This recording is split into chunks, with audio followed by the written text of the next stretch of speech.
An emergency. So at this time, I would like to call the meeting of the Board of Trustees for July 16th, 2018 to order and call the roll at 6:36 p.m. Bear with me. Wearing two hats right now. Roll call, Trustee Muhammad. Here. Trustee Stubbs. Here. Trustee House. Trustee Denton. Present. Trustee Pearson. Present. Trustee Henyard. Okay, we have 4 trustees present. We do have a quorum. And at this time, I would ask for a motion to appoint a mayor pro tem to chair this evening's meeting. Is there a motion?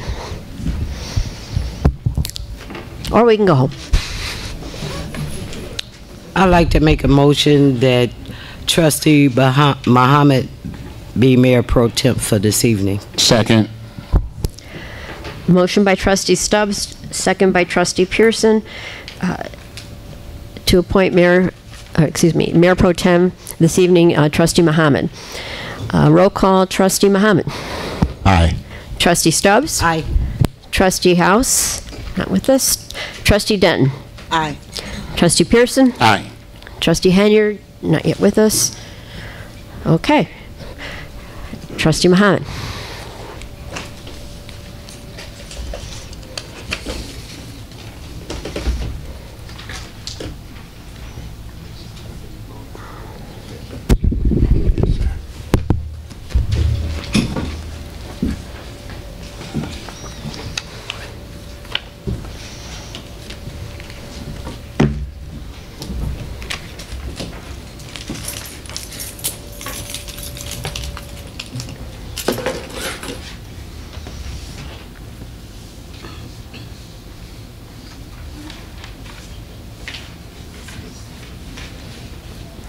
Come on, Mayor, you're supposed to have your iPad ready.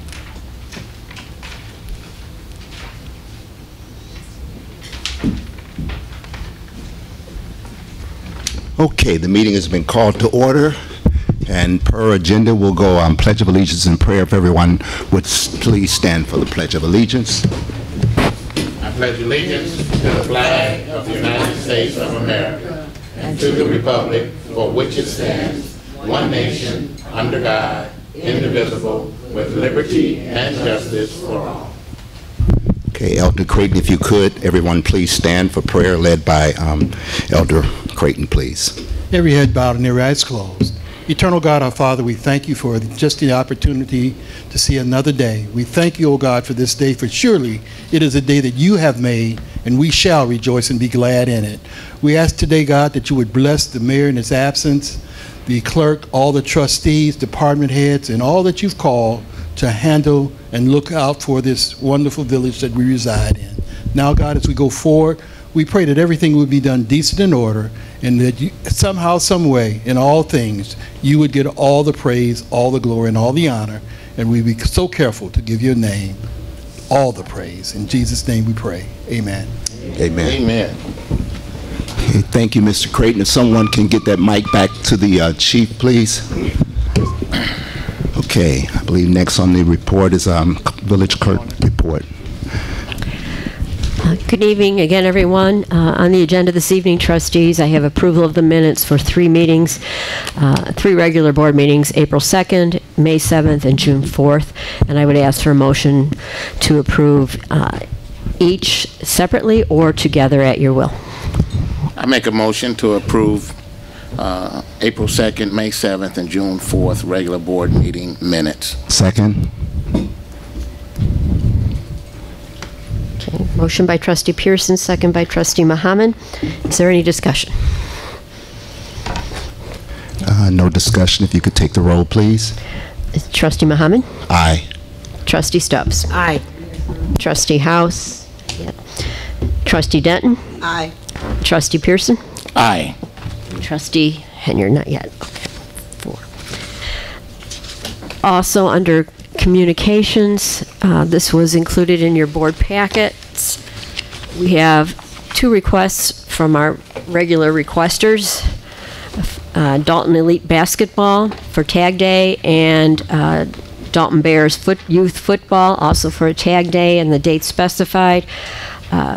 Dalton Elite Basketball is asking for permission from July 20th through July 22nd, as I understand it, at designated locations on Sibley Boulevard, and Dalton Bears is asking for the same on July 27th through the 29th, also on Sibley Boulevard. So at this time, I would either ask for a motion or a consensus of the trustees as to whether or not they want to grant these requests. I think a consensus is sufficient. I concur for the tag days. Trustees? So do I. Providing that they have adult supervision and vests on, which they're pretty good about doing that. I agree. I agree.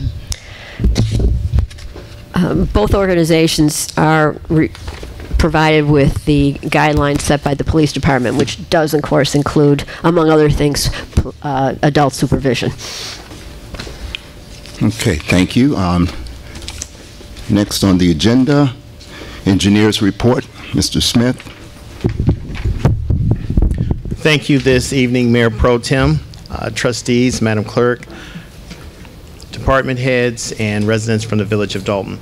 Just a couple items on my engineers report that I submitted via email.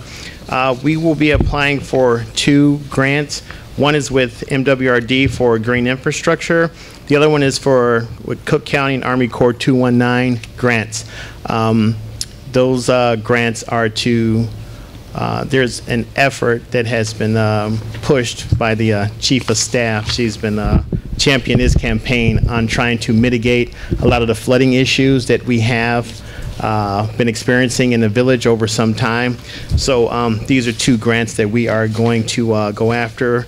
The MWRD Green Infrastructure Grant is due on July 31st, and the Cook County Army Corps 219 grant, it's periodically just reauthorized funding, so we can apply for that on no particular time frame, but we will be working on that as soon as we finish the MWRD Green Infrastructure Grant.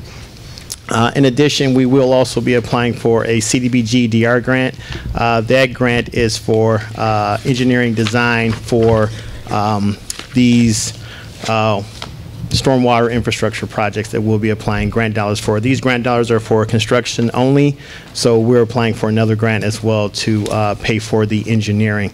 So the cost benefit will be great for the residents, and we'll try to see if we can minimize the cost participation that's going to be by the village. Also, I want to thank everyone who gave me their condolences for the passing of my grandma. Also, Chief of Staff did a nice letter, and the mayor had stopped by my family's house. So the proclamation was very nice, and I appreciate everyone's condolences. Thank you very much. You have any questions? Just a quick one. Moving up to new business, you have 2 presentations under new business. You're familiar with 18R005 and the GPS system. You'll be doing that? Yes. On absolutely. both of those? Yes. Okay, thank you. Okay, thank you, Mayor Pro Tem. Okay, next, Human Services, Trustee Muhammad. Yeah, let me read from the Payment Center, from the Department Supervisor Barbara Batten. Total water collections was $624,328.25. The other collections being $504,903.46. Grand total collections from the Payment Center was $1,129,231.73. The dollar amount of water bills at 120 days or more past due is $1,821,801.40, and this is a decrease from last month of $119,075.92. Second to that, concerning the Payment Center, is an issue that happened over the weekend since July 1st. On behalf of the trustees of the Village of Dolton, we apologize to you, the residents, for the confusion of the deadline date of our village stickers. This board of April 2017 changed the deadline date to be the last day in June. If a resident were to pay their village sticker after the deadline date, the fee would double. The $40 fee would become $80 and the senior rate would go from $5 to $10. All other categories would also apply. You are often reminded through the many villages' sources of communication such as email blasts, website, and inserts in your water bill and other outlets of events or issues of this village. Nowhere was there any mention of the increase in late fees. I received as a trustee many angry calls from residents asking for an explanation. I could not offer them any explanation as the one I'm giving here. All the media outlets are ran out of the mayor's office, as the mayor has stated in this board meeting. The trustees have no control of the messages that emanate from this office. You have gotten notices of turkey giveaways, the progress made by one elected official with the exclusion of a board who was instrumental in helping to grow Dolton together. We would hope that the mayor's office in the future would be reminded that the airways are public and not controlled by one person. It is a team effort in giving services to tax-paying residents of Dolton. Ordinances have been passed, whereas the trustees can have access to the media center to help promote programs and issues of concern to our village. We have been locked out by the mayor himself.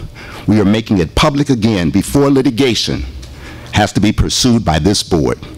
Litigation is costly as well, and we hope that the mayor does not return to his mantra of "sue me," as he has stated before.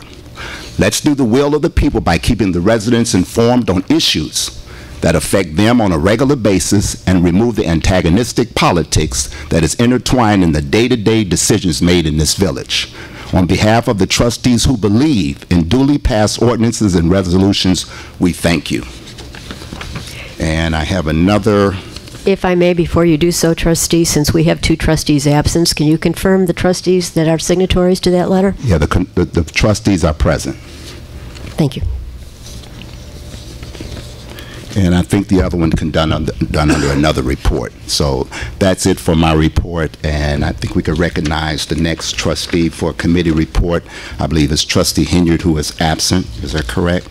Yes. And so the next one would be, I think, Trustee Valerie Stubbs. Good evening, everyone. Thank you for coming out. I hope and pray that you had a great weekend.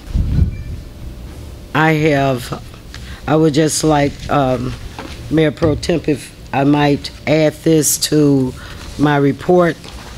This was the event that the trustees held on July 14th. Even though, if I may. You recognize, trustee. Thank you. Even though the trustees were not allowed to use the media center nor the email blast to inform the residents of Dolton of the housing event, it was posted on Friday, July 13th, and the event was held on Saturday, July 14th, 2008, with no email blast. The event still was a great success. In attendance were many vendors for the residents and the non-residents. Contractors that are licensed and bonded with the Village of Dolton were in attendance. Also in attendance were U.S. Bank, NACA, Cook County Housing, CETA, BP Capital, Mortgage Counseling, just to name a few. We would like to take this time out to thank everyone who came out. We received numerous of applications for Invest in Dolton, along with other individuals who would just want to purchase a home here in Dolton. We will be hosting another event in the near future. We have 18 deeds to be signed by the mayor. I hope we can get them signed by this week so we can continue to rebuild our village with home ownership. Also, I want to state today I received a phone call. I was unaware that several people at the event, one of them is a resident in Dolton, and he's seeking to invest in Dolton. He received his approval letter for the $40,000 loan. 5 of those thousands of dollars go back to the village of Dolton. That's the $30,000 that we put up, but we will receive our $30,000 back, and that's through Invest in Dolton. I received maybe about 14 applications for Invest in Dolton, and we will be holding another event soon. And tell your neighbors, tell your friends. I hope and pray that we have access to the media center and to the email blast, because we do have an ordinance to state that we as trusted elected officials should also have the same rights. Thank you. That's the end of that report, Mayor Pro Temp. May I continue with Public Works? Well, if you could, Trustee, if we can hold, for the record, Trustee Hinyard is present at 6:49 p.m., and if we could recognize you, Trustee Hinyard, for your planning report, if you have one available, and then we can come back to you, Trustee Stubbs. Hi, good evening, everyone. Basically, just 2 things real quick. One is, we had a meeting about 2 weeks ago. I did not attend, and we added a grass cutting company to that meeting, which was approved. It was 3 vendors. We currently have 2. I would like that this board put it through my committee, which is housing. It did not go through my committee to get vetted through, so that is the issue currently. We don't have any work for the 3rd vendor. I would appreciate it if this board would talk to the department head to find out what her needs are before we vote on things without talking to our department heads. And that's for the record. Thank you. Is that the end of your report, Trustee? Yes, it is. Thank you. Recognize Trustee Stubbs. This report was prepared by Superintendent Matt Stacy. Public Works Productivity Report for June 2018. Public Works has cut and cleaned 95 vacant property lots, walkways, and islands. Public Works has checked and repaired 28 street lights. Public Works has cut down 3 dead trees and trimmed 7 trees. Public Works has installed, checked, and repaired 26 street lights. Public Works has repaired 13 B boxes, 2 water main breaks, and cleaned 18 sewers. Public Works has been out repairing potholes throughout that area. SWAP was out on June 2nd, collecting trash along the village streets. Public Works has successfully restored 144 properties after water main breaks, B-box repaired, and sewer repair. Public Works Mechanics has serviced 5 police department vehicles, 1 fire department vehicle, 1 housing department vehicle, and 8 public work vehicles, along with miscellaneous jobs that come into the shop. This is just a reminder. Please put your garbage out the night before your garbage pickup day, along with any debris you may have. Homewood is picking up yard waste and tree branches. Use brown bags, not plastic. Please cut your branches into 7-feet section, tie and bundle them together. 4 feet. 4 feet. Did she say 7 feet? Did I say 7 feet? Okay. 4 feet.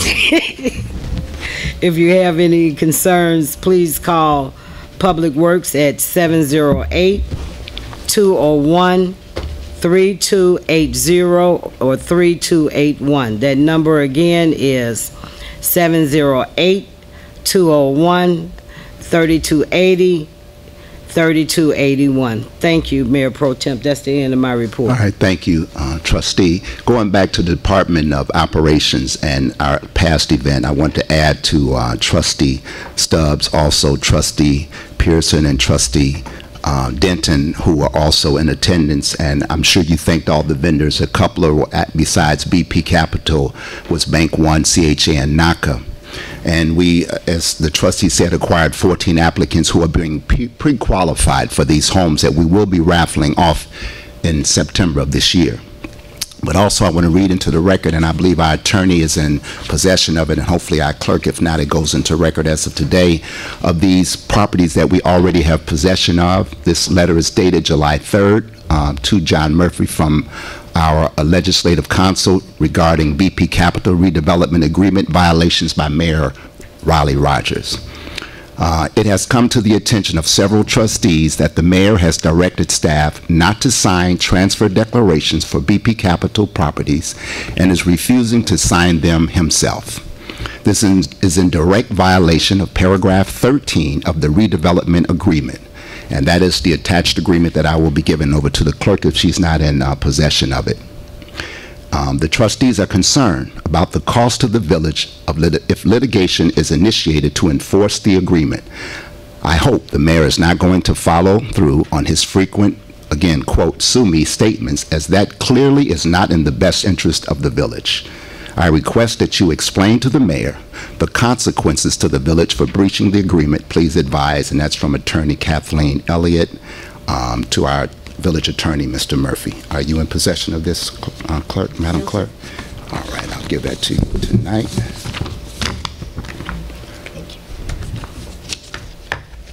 Next on the agenda, the chair recognizes Police and Fire Committee Chairperson, Trustee Robert Pearson, Jr. Good evening, everyone. From Chief Robert Collins, we had 264 traffic violations, parking violations 403, criminal arrest was 49, warrants was 6, aggravated assault and battery is 10, forcible rape 3, murder 0, robbery 8, burglary 18, motor vehicle theft 18, theft 71, and 1 arson. From Chief Dyer, we have motor vehicle accidents 116, emergency medical services 1404, hazardous conditions 63, fire service calls 126, fire alarm calls 162, and fire codes 1 and 2 was 103. For a total of 1,974 total incidents, and that's January 1st to May 31st. So that is year to date. Oh, I'm sorry. No, that's not year to date. That's January to end of May. I also received several calls about Fire Station 2 being closed. The mayor closed Fire Station 2 because we had an issue there. But I just want to let everybody know that we're waiting on quotes to come in to scrub and clean the station, and then the committee will look at that, and we will try to get that opened back up as soon as possible. And Mayor Pro Tem, that's all I have. Thank you, trustee. Next on the agenda, finance is myself. Finance report from Ms. Yvonne Redmond, dated July 16, 2018. Budget to actuals were distributed to all elected officials and department heads. Each department head was asked to review for accuracy and to report any discrepancies. Property tax bills were mailed by Cook County and received by property owners during the first week of July. The due date before penalties are assessed for the second installment 2017 bills payable in 2018 is Wednesday, August 1st. As of July 1st, we have received $4,321,887.69 of the $4,715,935.96. We had anticipated on receiving for the first installment collections for tax year 2017. This equates to an uncollected rate of 4.6%, which is $394,048.27. And I want to add an addendum to the finance manager's report, mine as the finance chair. I have provided a summary of a review, and I will go over this summary with the Ms. Redmond tomorrow morning. We have a 10 a.m. meeting concerning the budget, of the proposed budget. Based on the review, there is a total projected budget deficit of $1,526,600. In light of this projected deficit, staff and the mayor needs to present to the trustees a revised budget to address this by this Friday. I am calling for a special board meeting, and this is to the clerk, next Monday, July 23rd at 6:30 p.m. to adopt the 2019 budget. If that revised budget is not satisfactory to the trustees, then we will be forced to adopt an amended budget that includes across-the-board cuts to make up this deficit. In light of our many fiscal challenges, we look forward to working with the mayor and staff to address the budget issues so that the village will have a truly balanced 2019 budget. Now, this information, clerk, I'll give you tomorrow if you don't mind, because I have a meeting with Ms. Redmond at 10, and I'll put that in your hand the minute that I come here to the village tomorrow in your office box. Thank you, trustee, but I would remind you again that state statute requires a 10-day publication period prior to any approval of the budget, so that we are looking at least 2 weeks out. If you count publication of a notice of a meeting in the local paper is required by statute, 10-day availability of the draft budget for citizens to review prior to the meeting. So we would not be able to pass anything on July 23rd. Attorney Murphy, could you chime in, because I don't know if that statute is still current based on a conversation you and I had on the last budget passed. We do have to publish, we do have to make a tentative budget available for public inspection and public hearing. The board can adopt the budget at the same meeting that you have the public hearing, so there's be very little lost time. The board can certainly hold a special meeting, and maybe it makes sense to hold a special meeting to come up with your tentative budget. On the 23rd. On the 23rd. And then the notice can go in the paper, and it would still be 10 days out. Yeah, 10 days 10 out. days from the 23rd. So you may want to, with August, do we meet on the? August 6th. So that may be. We can do it before the August 6th meeting. We could publish the 24th, the next day? It's 2 days at least. To get it into the paper? Yeah. So what would that date be? Let's just agree to it. At this point, I think you'd be looking at August 6th. And it falls on what day? Is that a Monday? Yes. Is that sufficient time to? If the budget is, if something is made available on the 23rd for the residents to review, that gives us time to publish in the newspaper, have the special meeting on the 6th before the board meeting, as we have traditionally done, and then the board can vote at the regular board meeting on August 6th. Okay, so for the record, if we would put those 2 dates in, that can be published for Monday the 23rd at 6:30 p.m. and for the tentative budget, and the other, I guess, special meeting previous to the regular board meeting. That would be a special hearing by statute. Yeah, you can have the public hearing at the commencement of the meeting. At the 6th. On the 6th. And that's 6 o'clock on August 6th? Actually, you can do it immediately prior to the 6:30 p.m. meeting, or you can do it at 6 o'clock, anticipating that some residents may have comments. Okay, well, 6 o'clock p.m. if we could. Okay. And that's the report of finance. Next is Trustee Henyard, special events. Just 2 things, guys. We have the council walk coming up. We're going to do August.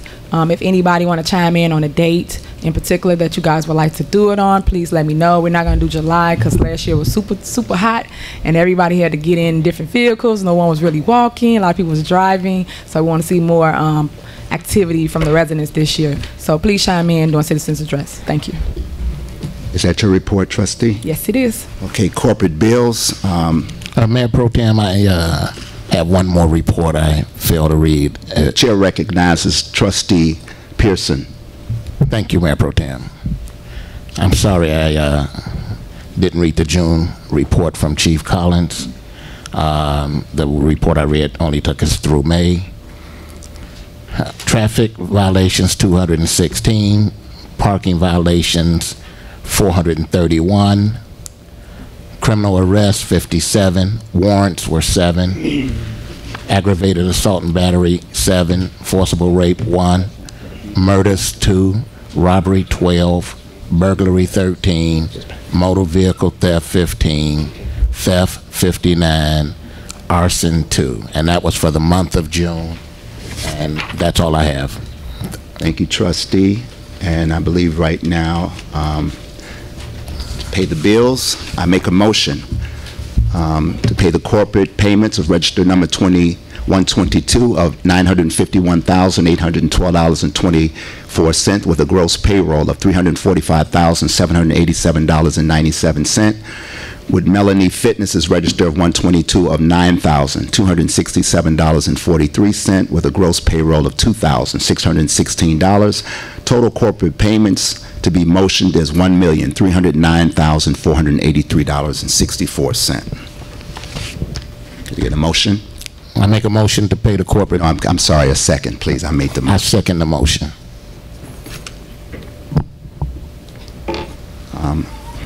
Roll call, clerk, please.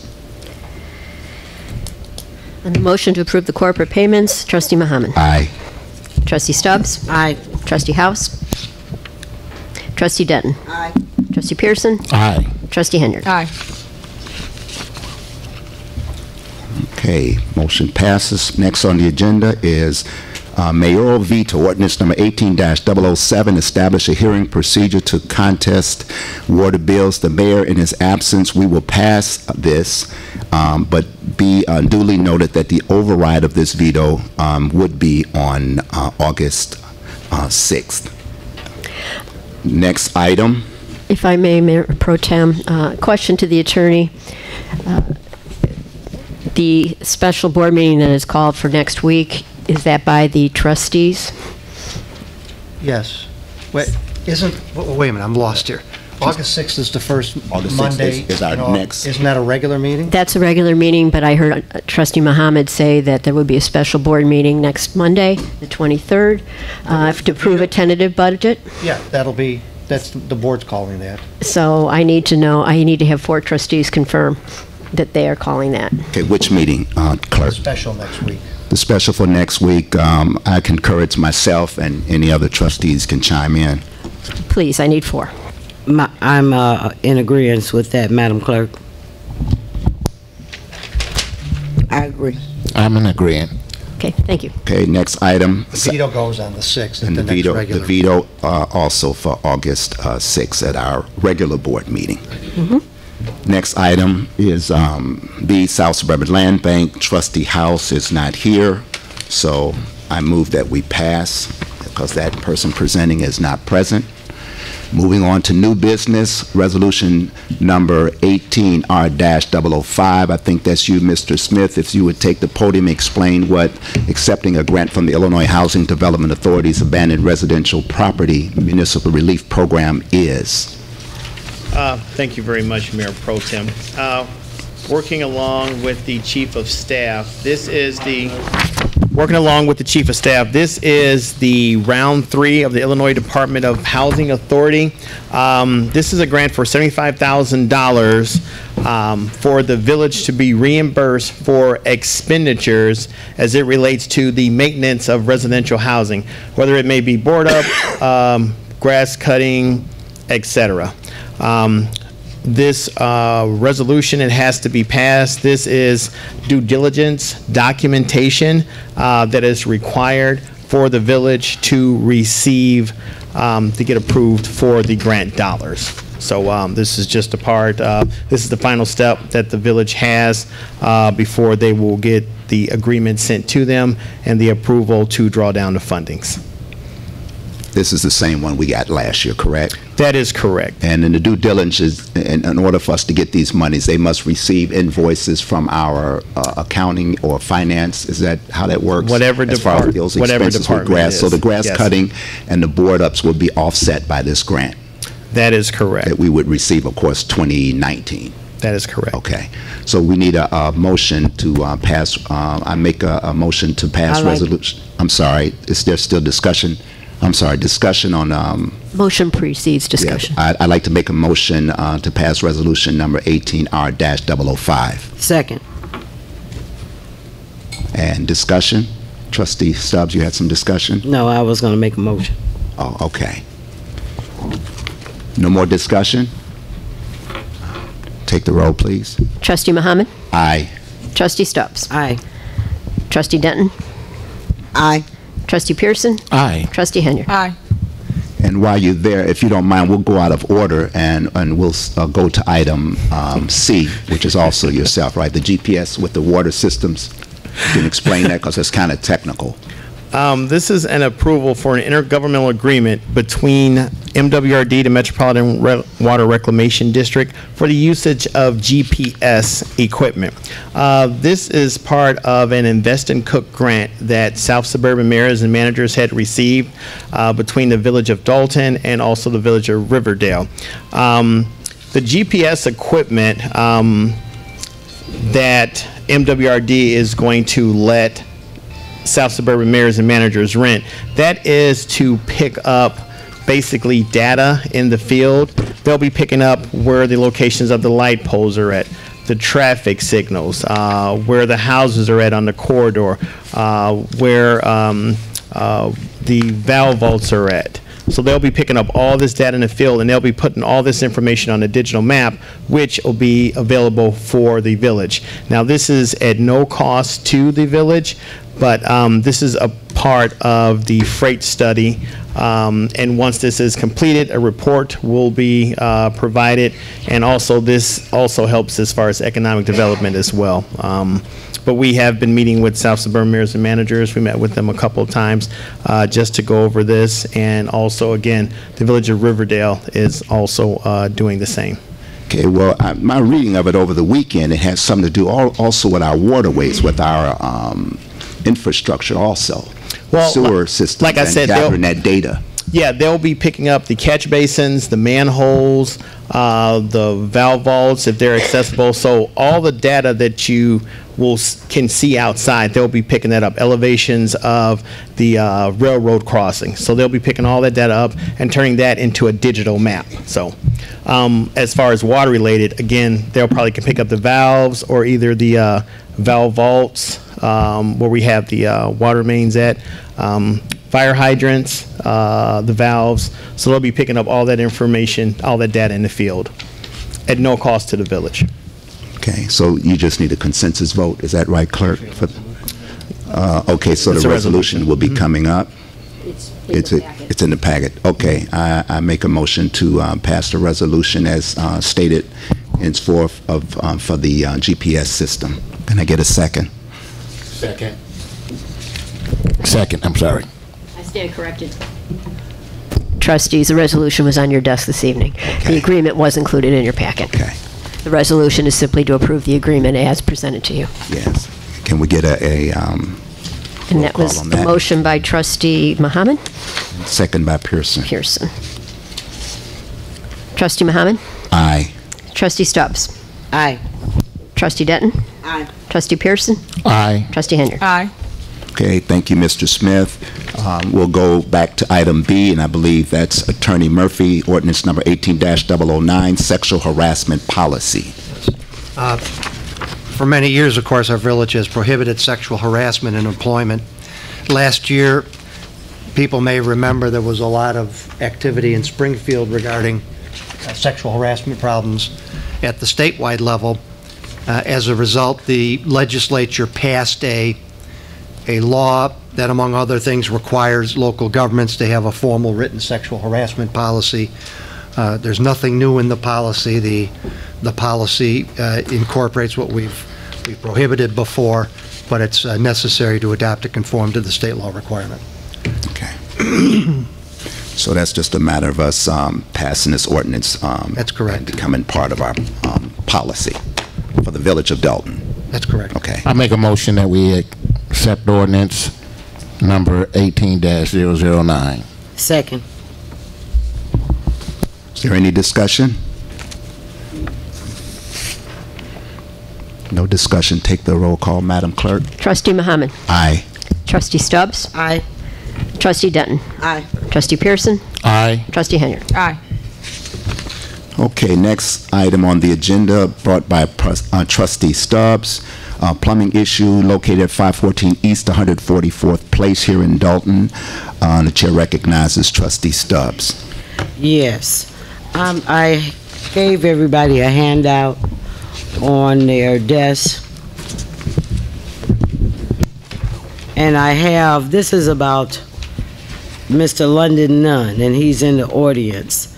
And I'm asking the board to reconsider reimbursing him for a plumbing issue that he had, was it a couple of weeks ago? Myself, the plumber, a couple of more plumbers went over there, along with Superintendent Matt Stacy. I gave you a copy of the ordinance. The ordinance is so vague, and I would like for Attorney Murphy, if you could, I think I highlighted it. No, it should have been 765, maintenance of pipes and fixtures. If you could elaborate on that. 765. 765 of the code relates to what's the owner's responsibility and where the village responsibility ends. Yes. Virtually every community has the same thing, that the owner's responsibility begins at the private property line. They typically say the owner's responsibility begins at the B box, which is the valve that turns water on and off into an individual house. Where is that B box? You generally see them in the parkway. It looks like a little. Would it be in the parkway generally? Like if in the front of your house, that would be the parkway. That's closest to the curb. Maybe Mr. Stacy can answer that even better. Go ahead, Matt. That B box location, as far as the front of the premises. The B box is located in the parkway of the property. That's for the shut-off for the water only. Okay. Does that answer that for you, trustee? Yes. Also, you have a description down here of the plumber's service that he was providing, and according to the plumber, and unfortunately he was out of town today and was not able to make it. And also, if I might add, if I could ask Mr. Nunn to come up and explain exactly what had transpired. And prior to Public Works going out there, I had spoke with Ms. Johnson and asked her to convey that message over to Matt to go take a look, Matt Stacy to go take a look. And I talked to several residents on that block also that same particular day to see that they have any issues at their home. And I found several other residents had issues with their plumbing also. That one lady had water coming up in her basement. Another couple, I don't know if they're here, I don't see them, they had water coming up in their house also. So that's why I had asked for the superintendent to send someone, or would he come out there and take a look. That didn't happen on that particular Friday. Okay, Mr. London, before you speak, I just want to get it clear in my mind, and for those who are watching, that the property line, based upon what the attorney just described, is your personal property to the B box. This damage happened in the street proper, which is 144th Place. Yes. Which is feet from your curb, your actual curb. So it Absolutely. goes out to the street. Absolutely. But your problem was internal in your house, and you had some personal work done on your personal property from your house to what point? No, so here's exactly what happened. My sewage was backing up in the house. Okay, so I had a plumber come out thinking that I just need to rod out the sewage.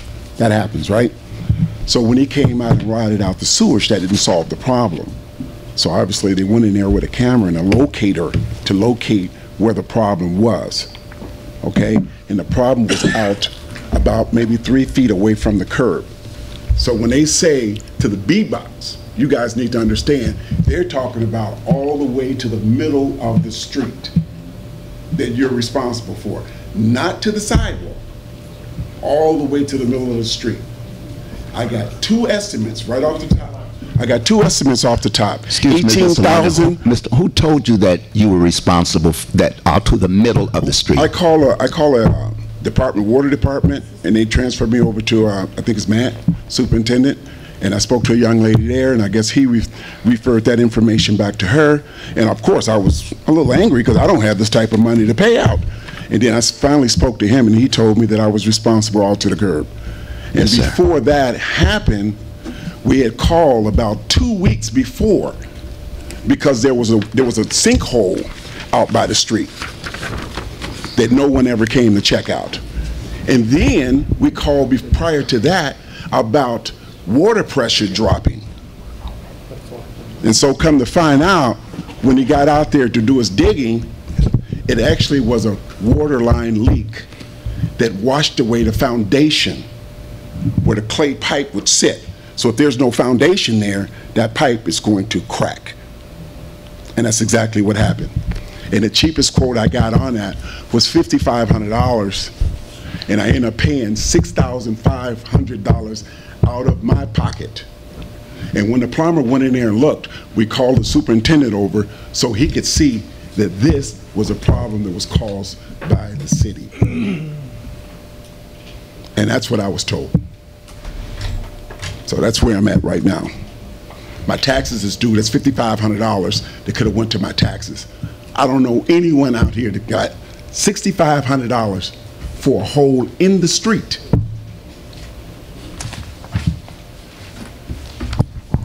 So you guys need to know that and let everyone else know that they're talking about all the way to the middle of the street that you're responsible for. And that cheapest quote I got was that. Everyone else was $18,000 and $22,000. That's the going rate, period. And I happened to get this guy off the city's vendors list, ABA Plumbing, and he gave me a quote for $5,500, and I ended up paying $6,500 because when the city came out and saw the water main leak, they repaired that, so they had to wait. So I incurred another $1,000 in overtime. Mr. Stacy, since you represent the village as the department head of Public Works, what's your take on this entire event? And because you were involved, because I believe you came out to the site, and I think you had discussion with Mr. London, so we can get your version of the facts. I was called out there in the afternoon when they were out there digging. When I got out there, they told me there was a water leak. I went out there and looked.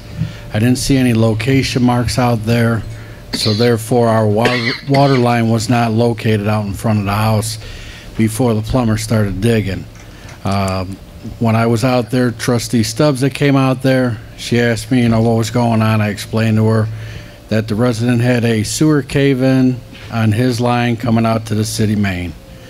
By ordinance, I've always known for the 20 years I've been here, the village is only responsible for the city main itself, the city sanitary main. When I got out there, you could see where their machine had dug over his water service going into the house.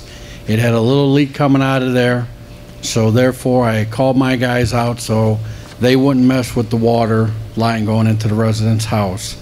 I had my guys shut the water line off, and I had them replace the lead that was disturbed from them digging, and I had them replace it, and we left the part for them to reconnect because I left it disconnected so that the plumber can finish his work, because if we would have connected the water service back, I told the guy, I said, it's possible if you hit it, I said, you're gonna have to pay for the repairs of it. So I told him, I said, here's the fitting, we can leave it for you, all you gotta do is connect them when you're done. It gives you more room to work with replacing the sewer pipe.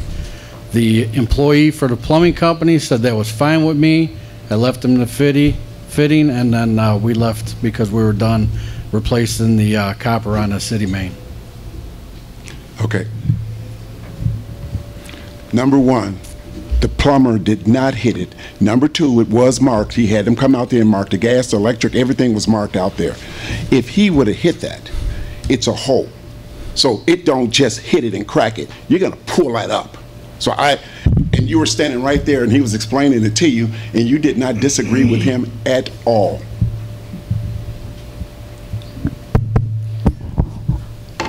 Like I told the trustee, it's easier for us to go and fix it. I did have issues with this plumbing company in the past. I did not want to get into it with anybody. That's why I told the trustee I had no problem repairing the water service. Well, if you had a problem with this plumber in the past, wouldn't he be off of your vendor list? Why is he on your vendor? Well, why would you? That's not my call. It's not your call, but it's your call to tell someone about that, right? I got this plumber off of your vendor list. I'm just saying. Oh, this is what I deal with. Excuse me, Mr. London. $5,500. Mr. London. $5,500 in taxes a year. Mr. London. Digging up a street, and if you would have saw this hole in the street, if you go down there and look at my street, the street is completely ripped apart already. It's potholes, and you can see where they actually dug in that same spot before. That whole spot's been dug up once before, and the sinkhole was there prior to me having any problems. Mr. London, I need to ask our superintendent a question. You said that you did report this plumbing company, ABM. You said there is a report on record with our village of... There should be. And you made that report when and to who? Officer Thigpen was out there with me. He's the one that did the report, and I believe he might have gave the guy a ticket also. I can't recall. Was it 2018, 17? 17, maybe 16.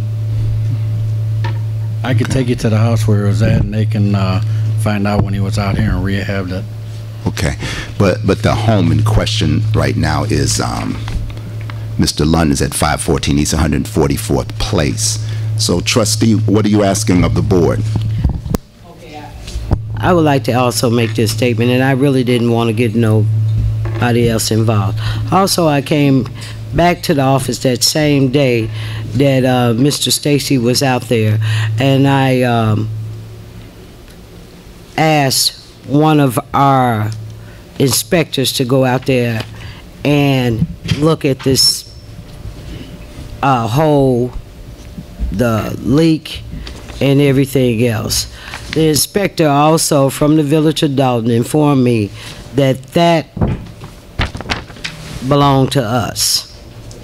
That's what one of our inspectors stated. I came here and asked for a copy of the ordinance.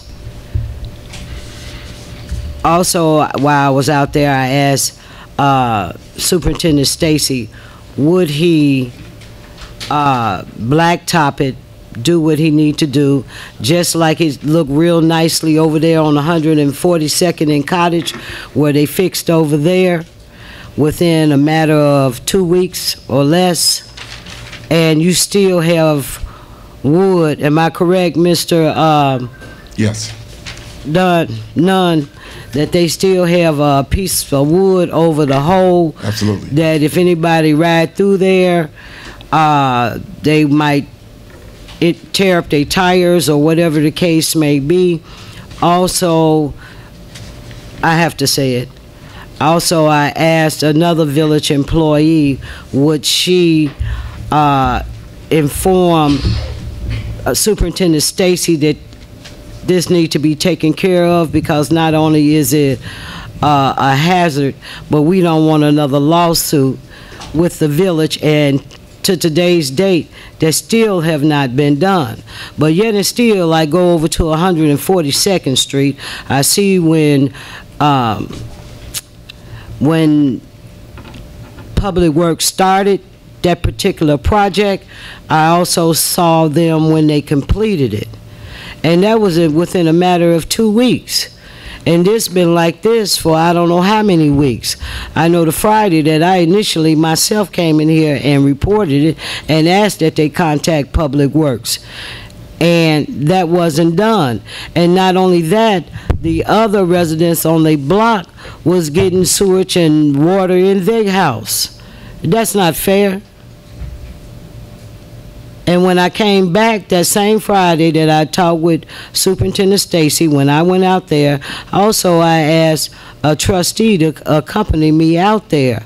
During that time, while we were standing there, the hole collapsed. They had to dig everything back out because it had collapsed. And that's unfortunate. And after that trustee left, I went and got me another trustee. Come look, take a look at this, you know.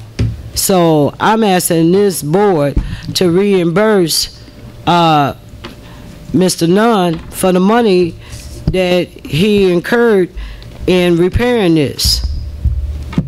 Also, I saw other reports from other plumbers that this was our responsibility. Then I reached out to retired employees that work for Public Works that did water main breaks. And I think that was the first thing I did to get their take on it. And when they explained to me, was it just his house? I said, no, I went to other residents' house and they had water issues also. He said, normally when there's other residents involved also along with the ordinance, then that problem belong to the village. Then I have to say this too. Then I look at Liquor City. I look at all of a sudden we fixed all their property nicely up there and then stated that it was a 50-50 program. You know, were you offered 50-50 on that? No, it was not. Okay, I'm just checking. Because I know down there in Liquor City, they fixed their sidewalk real nicely and everything, you know. And when I look around the village, I see a lot of places that have had water main breaks that rocks are just sitting up there. One lady just had her particular situation maintained last week after over a year. But then I go right up the street, the non-for-profit, the lake, and theirs is done within 2 weeks. I have a problem with that, you know, and all the information that I received from other people that it was not this man's fault along with the residents that live on that block. So I'm asking the board to vote to give this man his money back. I would like to make a motion to give him his money back. Before the motion, I think the clerk wanted to add something. Is that right, Madam Clerk?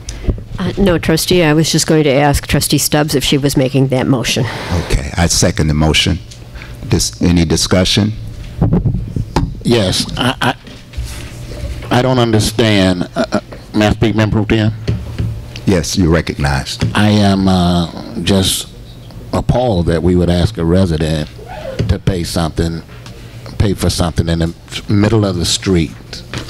I know our infrastructure is in bad shape, but it's not the residents' fault that we didn't, past administrations didn't do their job in putting away money for projects like this.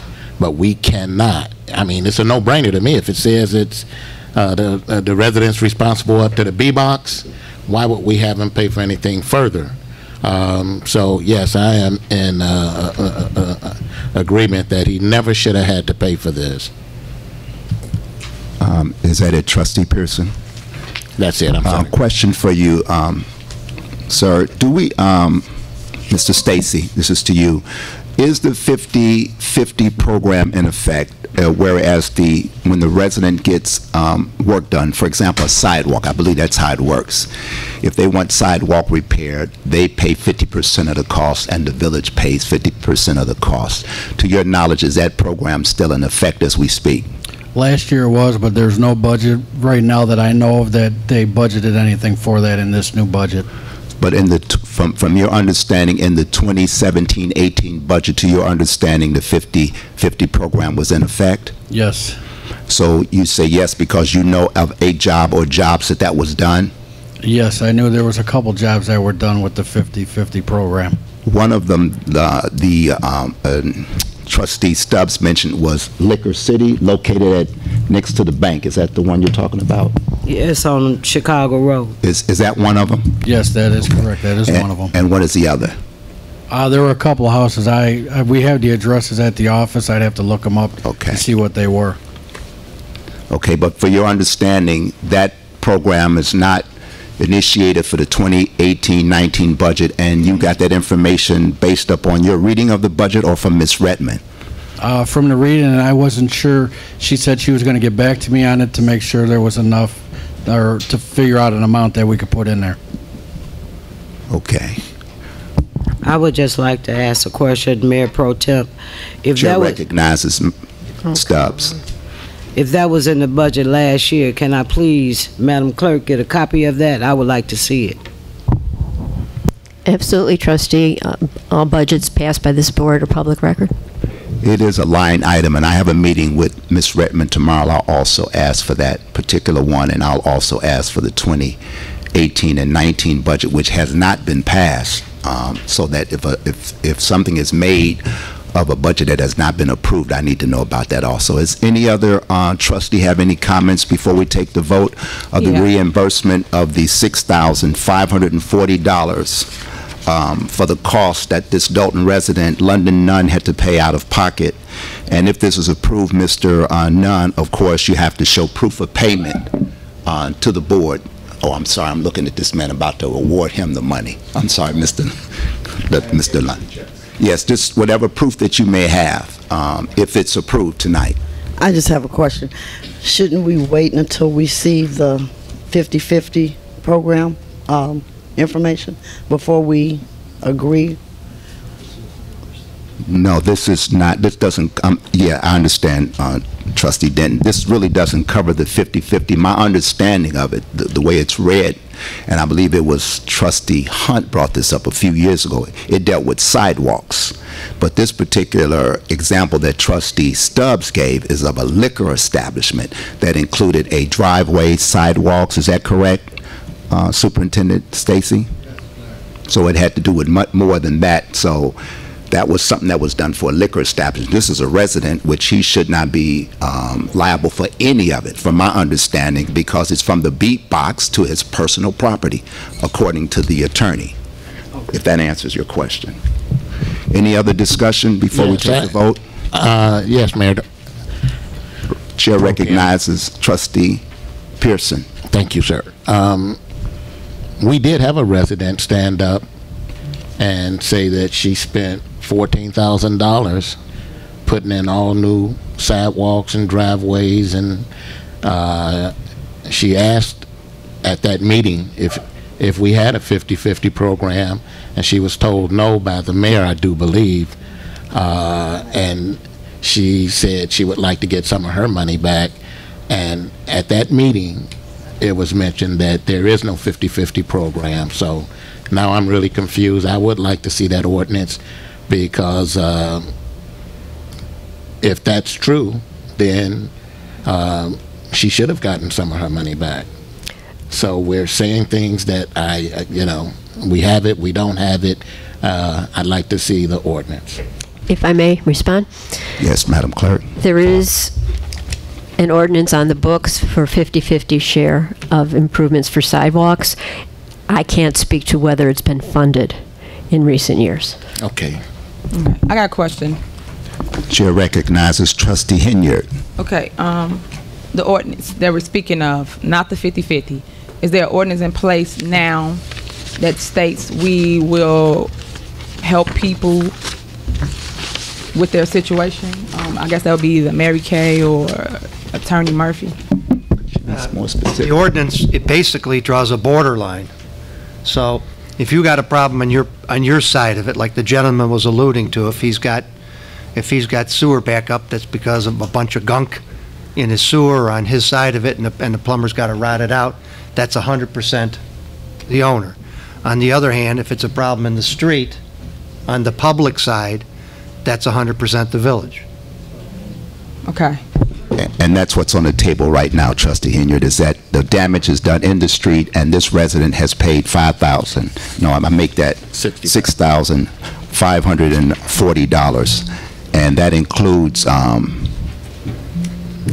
believe that includes for it to be blacktopped. And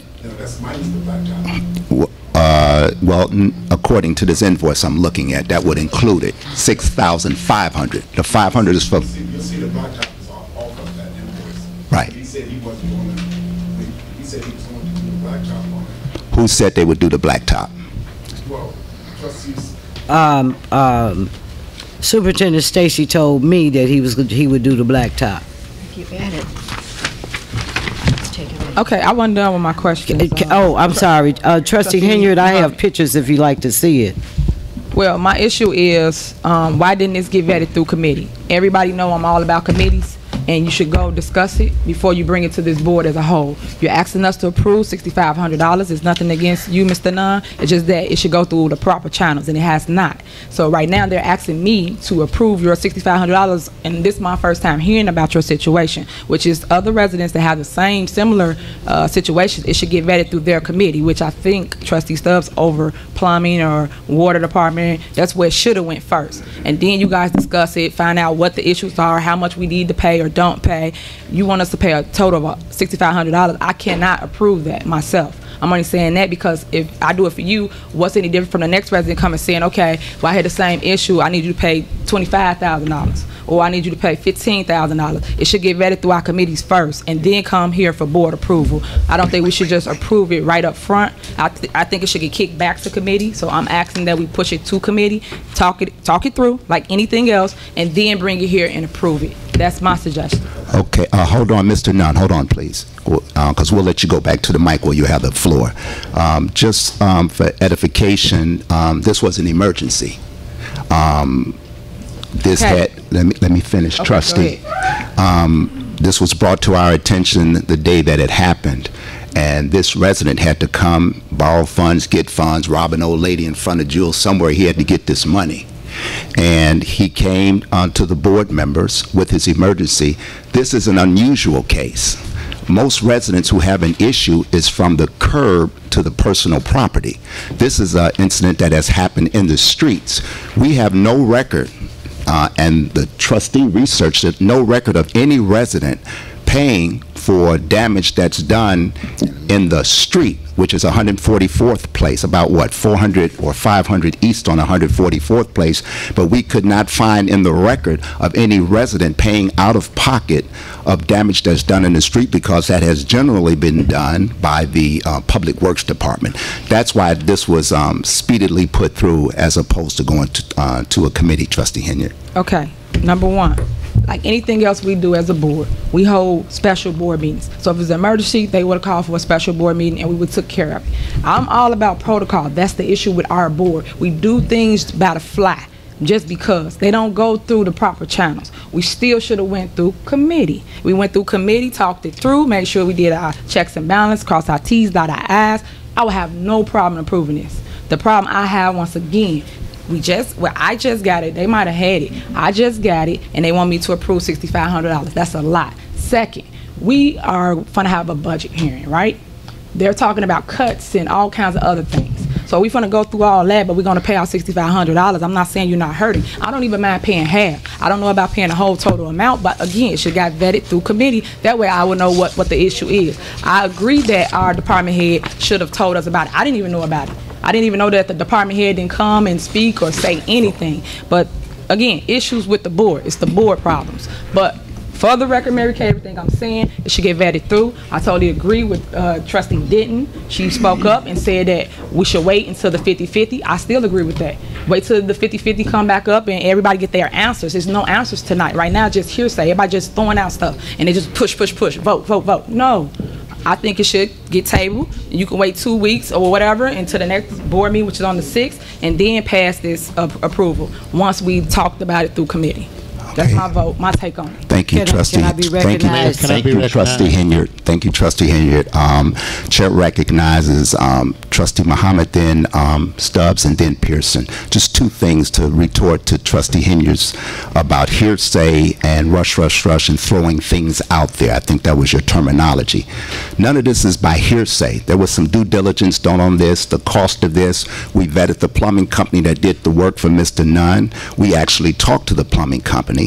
We did the research to research the actual ordinance for this, so this could be submitted in a report. This is not the 50/50 program. Again, the 50/50 program states sidewalk repair. What happened is that the mayor unilaterally did that repair for the liquor establishment, and there was no fuss made at all for it, except these trustees demanded that we wanted to see what the liquor city paid before we even paid the bill. So this is mixing apples and oranges. This is not damage to Mr. Nunn's sidewalk. It's damage to the street that he had to have repaired out of his pocket. The chair recognizes Trustee Stubbs. Thank you, Mayor Pro Tem.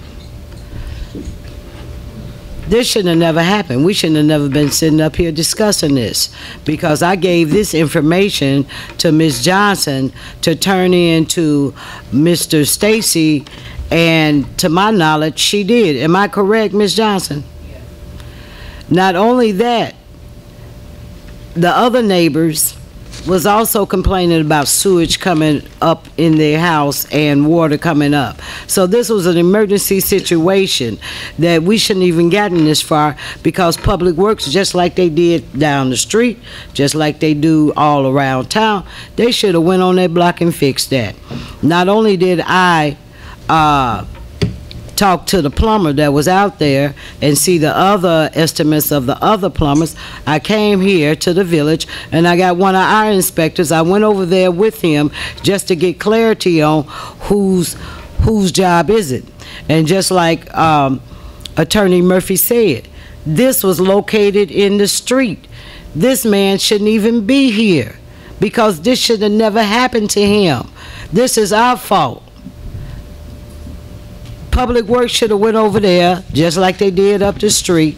Blacktop, look real nice. If you go by 142nd Street, take a look, and fix that over there on 144th Place. We should never had this conversation, period, trustee. And if I was able to reach out to you, you could have came over there and took a look at it also. Yeah, you know my number. Because I called several trustees to come take a look. And also, I asked Ms. Janet Johnson a couple of days ago. I asked her, I said, have it been blacktop? She said no. I asked her, did you give Matt Stacy that information? Yes. So what can you do? Because we shouldn't even be discussing this, because it shouldn't have happened. Thank you, Mayor Pro Tem. That's all I have. Chair recognizes Trustee Pearson. Thank you, Mayor Pro Tem. Just two issues. One, I think it's in the right person's hands. I don't think it has anything to do with housing. It was the middle of the street, and it was done by Public Works. It's that's Trustee Stubbs' committee, and so she handled it. Second, I'd just like to say, Trustee Hendrick is saying that she believes in committee, but she didn't believe in the committee when she wanted to hire 2 policemen and didn't call me. That's my committee. She put it right on the agenda and said that she disagreed with me moving it to committee. So I'm just saying that if you're going to believe in it, believe it in it wholeheartedly.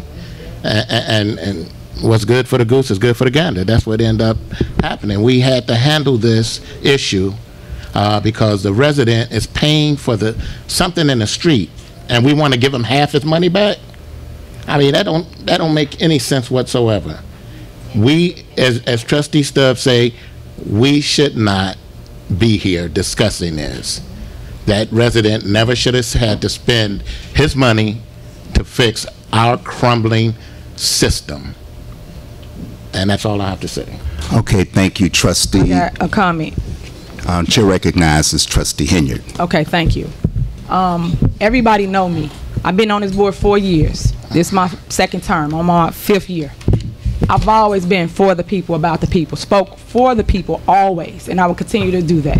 I have no issue with helping you with your situation. My issue is there's no structure within our board.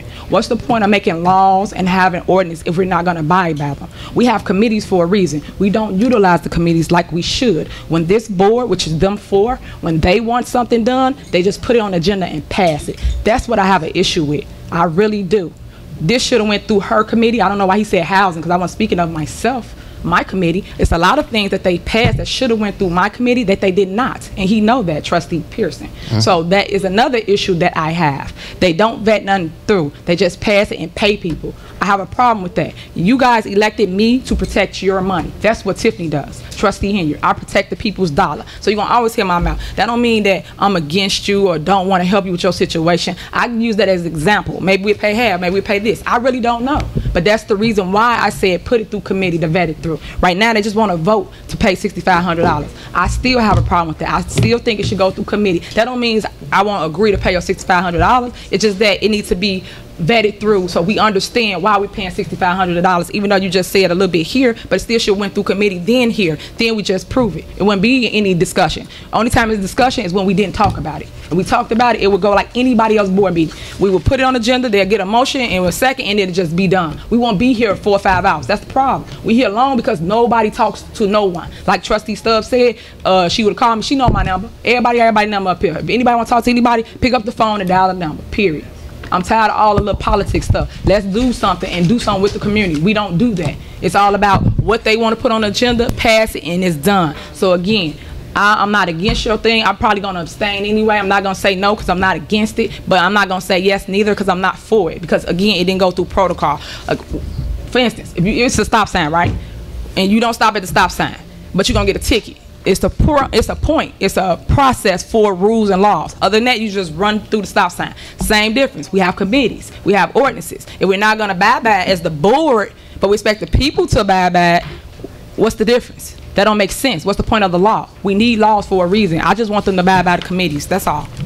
Thank you, Trustee Henry. Mayor Pro Tem, Hold on. recognized. Trustee, hold on. Okay. Thank you, Trustee Henry. And before we recognize Trustee Stubbs, I just want to read off again the purpose of us paying this. And we talk about rules and statutes and ordinance. This ordinance that's passed to all the trustees that the attorney read off shows that this resident is not responsible for this money based upon the ordinance read, and that 7-6-5 maintenance of pipes and fixtures, and our attorney described what that personal property was, which was from the beat box back to his personal property. This damage happened in the street. So we'll recognize you lastly, Trustee Stubbs, and we'll take the vote to decide whether or not this money is going to be paid. Recognize Trustee Stubbs. The last discussion before the vote. I was just going to say the identical thing that you just stated, Mayor Pro Tem. So I'm ready to take the vote. Okay, before we take the vote, Madam Clerk, we got to make sure that we're talking about the exact amount of money, because this is kind of confusing. Is the total amount $5,040? Is that the total amount? And if that's the total amount, you have to submit proof of that payment too. What is the total amount of the bill? Because it's kind of difficult to read it. That you paid to ABM Plumbing. $6,540. That's what you paid, and you have proof of that payment. Okay. Okay. So upon passage of this agreement by the board, if you would get together with our clerk at the end of this meeting and make sure that's done, okay? All right, so we'll take the vote now. Madam Clerk. Motion by Muhammad, seconded by, motion by Stubbs, seconded by Muhammad. This is new business item D, plumbing issue at 514 East 144th Place. On a motion by Trustee Stubbs, second by Trustee Muhammad, to reimburse the homeowner in the amount of $6,540 pending confirmation of payment. Proof of payment. Yeah. Proof of payment. Trustee Muhammad. Aye. Trustee Stubbs. Aye. Trustee Denton. Aye. Trustee Pearson. Aye. Trustee Henyard. Abstain. Motion carries with abstention going to a majority vote. It passes. passes. Next item is the discipline/termination of an employee. I move that we take that to closed session for the reasons of. Second. Well, I've got other items for closed session, so. So there'll be a number. Other items categorized as? I have a personnel, this is the personnel item, 2C1. Got a property acquisition item, 2C5. And I've got a pending litigation item, 2C11, for executive session. We can take that vote at the end, but we'll need brief executive sessions on all of them. And the board may come out on this item E, depending on what the resolution is. Okay. And this would take place after citizens' address? Yes. Okay. On the motion to enter into executive session for the reasons stated by the attorney, after executive session, motion by Trustee Muhammad, second by Trustee Stubbs. Trustee Muhammad. Aye. Trustee Stubbs. Aye. Trustee Denton. Aye. Trustee Pearson. Aye. Trustee Henyard. Aye. Okay. Okay, thank you, Madam Clerk. There is no mayor's report. Citizens' address. If you all would line up, please, to address this body, Trustee. we would welcome it. Trustee Muhammad. 1 second, please. Trustee Henyard. Yeah, just a quick question. I know I came kind of late. Did you say how people can obtain the properties, the 5 properties? Did you guys speak on that or no? Yeah, that was at the early part of the. Okay. Yes, ma'am. Greetings in the name of the Father and the Son to all your residents, trustees, and if there's any dignitaries here. I want to speak about these people barbecuing in front of their house. I don't know how y'all gonna do it. I don't know who's absolutely responsible for it, but you know, I think it'll make some of these blocks I enjoy walking down look a whole lot better if I didn't see 2-3 barbecue grills out in front of this house. Anybody in here that know me, if you barbecuing in front of your house, I probably done said something, but some of these people, you know, I don't know if it's no fine enough, but y'all, these people cannot be barbecuing in front of their houses like that. It does not look well. Now, to this street thing, I turned in 3 of them just yesterday. This sewage at 614 East 144th Street, you go right down past this light, and you make this quick left. She pulled her car in it, and she had to get her tow truck to pull her out of it because it gave way. It was yay small. The next day she woke up, but I looked down in it. It has corroded the whole inside of the sewage itself, and I'm going to share with y'all, Mr. Hardy that's there, 14318, had the exact same thing. Red, big old red concrete pipe of the village bust, leading so far out away from his house, it ran across the street. But in order for his house to be functional, Mr. Hardy had to spend that much money. But you know what Mr. Hardy didn't do? He didn't come here. He did get a blessing. He got his money back from the plumbing company, and then he was able to come back. He had to go 3 years to get it from the village. Now, where they documented it, don't know, because, see, I got this funny thing. People lose paperwork. You know, they lose paperwork, they lose complaints. Your food trucks, you didn't go through all this. If they get wrong information from someone that represents this village, it is still the village's fault. Then they bring the lawyer in, let the lawyer handle it, but it is still the village's fault. I'm tired of this. Whoever was here 4 years ago, they're not here now. And they ain't been sitting here for 4 years. That one is killing everything, everybody, and everyone in all kind of communities. It is time out when you take that position. And to the gentleman in the white shirt, no offense, I don't be silenced because I've been a people representative since I was 18 years old, and I'm going out with a bang with this last one. It ain't no 2 ways about it, because what I done sunk my teeth in now. I got a mayor of Riverdale actually thinking I'm going to come back and apologize to him for doing what I've been doing since I was 19 years old. I ain't had to apologize yet because I ain't never threw my character up, and I ain't never threw up nobody else working with me. If they work like that, I didn't work with them. They say, Cheryl, sit on the trustee board.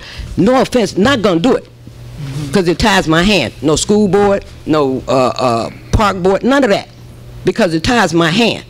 People person is just what it is. If it happened to somebody, I'm going to go see about it because it's happening to somebody else.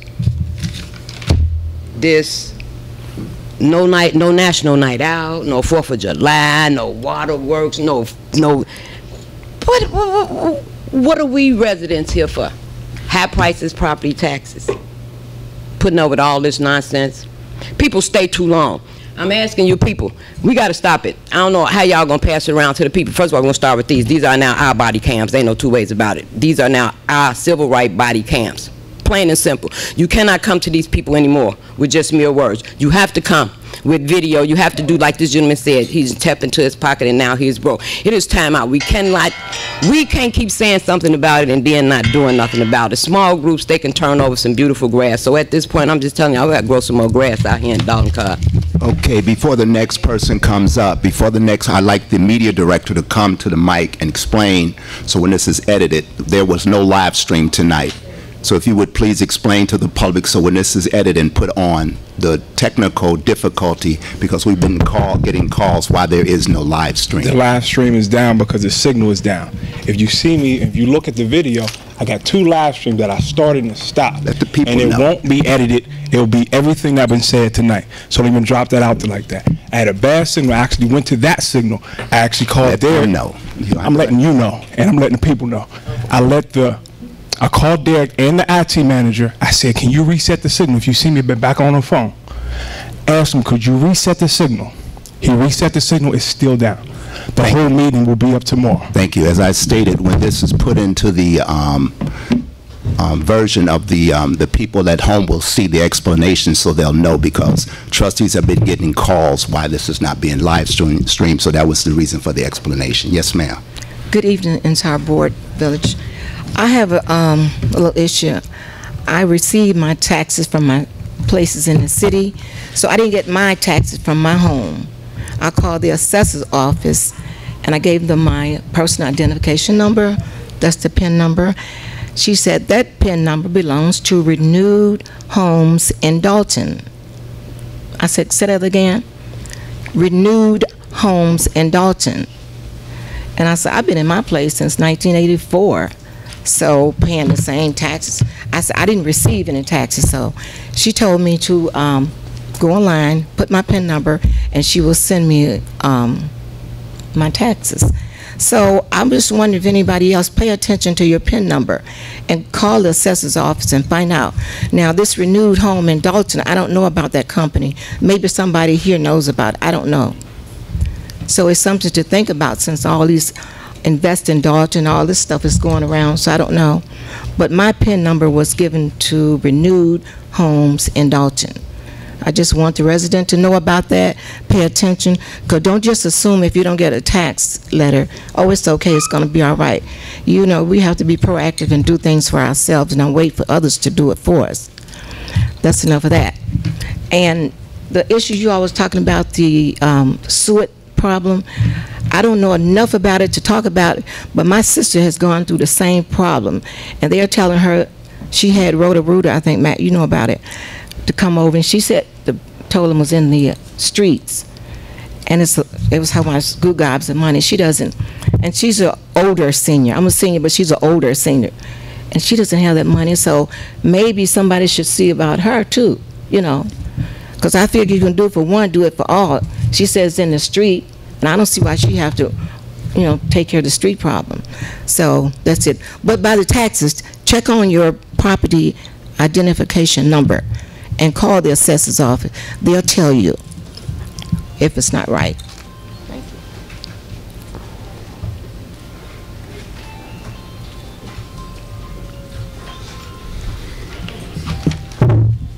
you. Good afternoon, trustees. Good afternoon. Residents. The reason I'm here is on behalf of myself and a few residents. We got conflicting information when it came to the purchases of the vehicle stickers, the window stickers. On the website, dated 7/2 of 2018, on one under the residents, what is the payment center, it stated that the due date was July the 15th to get them. But when you go to purchase them, they say no, it's the 1st. So they make you pay double. Well, Of course, everybody that was there that day paid double because, of course, we need the sticker. But I came over here to speak to somebody. It was a young man sitting at the desk. I don't remember his name. He said that that was a human mistake. It should have been the 1st, but it said the 15th. I said, well, as a customer, your mistake shouldn't cost me. Human error shouldn't cost me. If it said the 15th, it should be honored the 15th, and anything after the 15th, it should have been fixed. Then I got, well, it's an ordinance, and he pulled up another sheet, another window. He showed me the computer. It had 2 sides to it, and it said the 1st, and it had everything on it and about the ordinance and everything, but the ordinance was effective April of 2017. Okay, it's 2018. If it was not supposed to be, it should have been taken down long before now. And how about this? The minute I notified him, by the time I got home to print it out, it came down. So, as a resident, I should be reimbursed along with any other resident for the mistake that whoever is responsible for inputting or taking down information, which I just heard from you guys that you don't have access as official elected trustees to the media center. I think that's crazy. Because if I can read about the mayor's turkey drive or whatever, all these other propaganda things, y'all know me. I speak the truth. I like everybody. But right is right and wrong is wrong. No resident should be responsible for the mistake of human error by any person of this village, because that media center represents the village of Dolton. Whether you misprinted something or something, you have to stand by that. You cannot just display, discredit what you put up. Because I'm looking on it, okay, I got to the 15th. You had elderly people that were standing in line, but the line was so long on the 1st that they had doctor's appointments. They got out of line when they looked to see, okay, well, we got to the 15th. They got out of line, and then they came back to get it, and they was charged double. That's wrong. That is wrong. And that's called false advertisement, which could lead to another civil litigation against the village, which we cannot afford with all of the stuff that's going on. Now, I don't understand, the mayor's not here right now, and whoever, it just seemed like a lot of misappropriation of funds or something. I don't know, because when I read the ordinance, it was based off people not buying the stickers in the first place, so they charging double as a fee. Now, when I think about a fee to me is not the same price of the item. That's not a fee. You charging me double for the same thing. Why am I being taxed double? A fee is $10, $15, but you charge me the same price of the item that that I'm paying for, simply because maybe I'm late. So somebody gets into an accident. Somebody's in a hospital. Because they missed, you don't have a grace period. Your mortgage got a grace period. Your credit card bill got a grace period. Anything you pay have a grace period, but you telling me, and this year, the sticker ended on the sticker was due on the 1st. Guess what? The 1st was a Sunday. Your office was not open. So you mean to tell me on the 30th, when the sticker expired, which was a Saturday, you wasn't open then either? I'm entitled. It's to the 30th. It don't expire until the 1st. It don't expire until the actual 1st. I know, I'm in law enforcement. I write tickets for it. Come on. I'm asking this board right now to make sure that you implement, think about, put something in that ordinance, an amendment, to give people a grace period. Because if you're saying the 1st, it's got to be done on the 1st, this is that, wait a minute. People got stuff to do. People like me, I work from 3 to 1 a.m. I ain't got time. I'm trying to make the money so that I can pay for the sticker. But now you're going to take my money double. No, that's not fair. And you haven't given a grace period. So at some point, I need to know first, number one, how are the people who were charged double going to be reimbursed for the mistake that was done and the information was put out wrong? Don't matter, it was human error or whatever, it was stated on this website by this village that it was the 15th. Whether it was human error or not, whoever was responsible for that human error, that's who the mayor or whomever runs that department needs to be talking to. But these residents, including myself, I'm gonna need to be reimbursed. I'm just keeping it real. And second, I'm going to need that this board, I'm asking, I can't tell you what to do, but I'm asking, give the people a grace period, 5 days, 7 days, something. Because when you say the first, yes, you got a date that you set, of course. But some people, what if they can't, the senior citizens, what if they can't get out? You know what I'm saying? We still have to give people a time, a little bit of time to say, hey, you're the residents. The due date is the 1st, but you have until the 8th. 7 days. You know what I'm saying? Let's do some consideration. I don't think that's too much to ask. Thank you. Thank you. I agree with you, young man. Thank you. Good evening to everyone that's sitting here. I have a couple of concerns. I'm on the southernmost tip of Dolton at 157th and East End. On 158th Street, on the north side, it's Dolton. And on the south side, it's South Holland. And I had a problem a couple years ago with some property there that was just, it had been in that condition for the last 5 or 6 years. And I had gone to the tax assessor's office, to South Holland, to anyone that I thought would listen to me. And I was told that, well, that's unincorporated Cook County. And I understand that. But they pay their water bills to Dolton, I think. And their mail comes from the South Holland zip code. But there's now another house at the same one. And I am so afraid some child or someone is going to be seriously hurt there.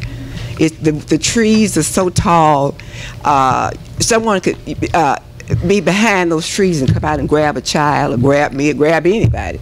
And I would just like to know if there's anything the village can do. That's one. The next thing is, you mentioned the fact that you still had openings for 2 part-time police officers. I'd like to know, where are we in that process? Because there's a lot going on. And I heard someone up here said that we wouldn't want to know how few officers we have on the street at night. And that's scary to me. I don't go out a lot at night, but that's scary to me.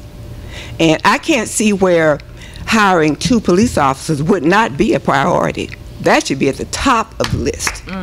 Because we need that. Let me answer your question on the police and the 157th and East End. Hopefully our superintendent can answer that. That's still under review. The hiring of police officers and fire department personnel. All of that is under review. We will be having a meeting on the 23rd that would cover all of that, not only the police department and other departments therein. I understand so when you that. when you ask about part-time police, part-time police is not the issue. It's full-time police officers that are needed. Part-time officers we have. I we have was a only certain number speaking of to what those. I heard at the last meeting. Yes, ma'am. And you're telling me that it's going to go through proper channels for this to be done. This has been going on for a long period of time. There were murders in June, after you did your June report. There were 2 murders in June. One of those young men was my godson. Yes, ma'am. And I don't know anything about it. I don't know if there are any leads. I don't know anything about it. And I'm not saying that if we had more police officers, that wouldn't have happened, because it probably would have.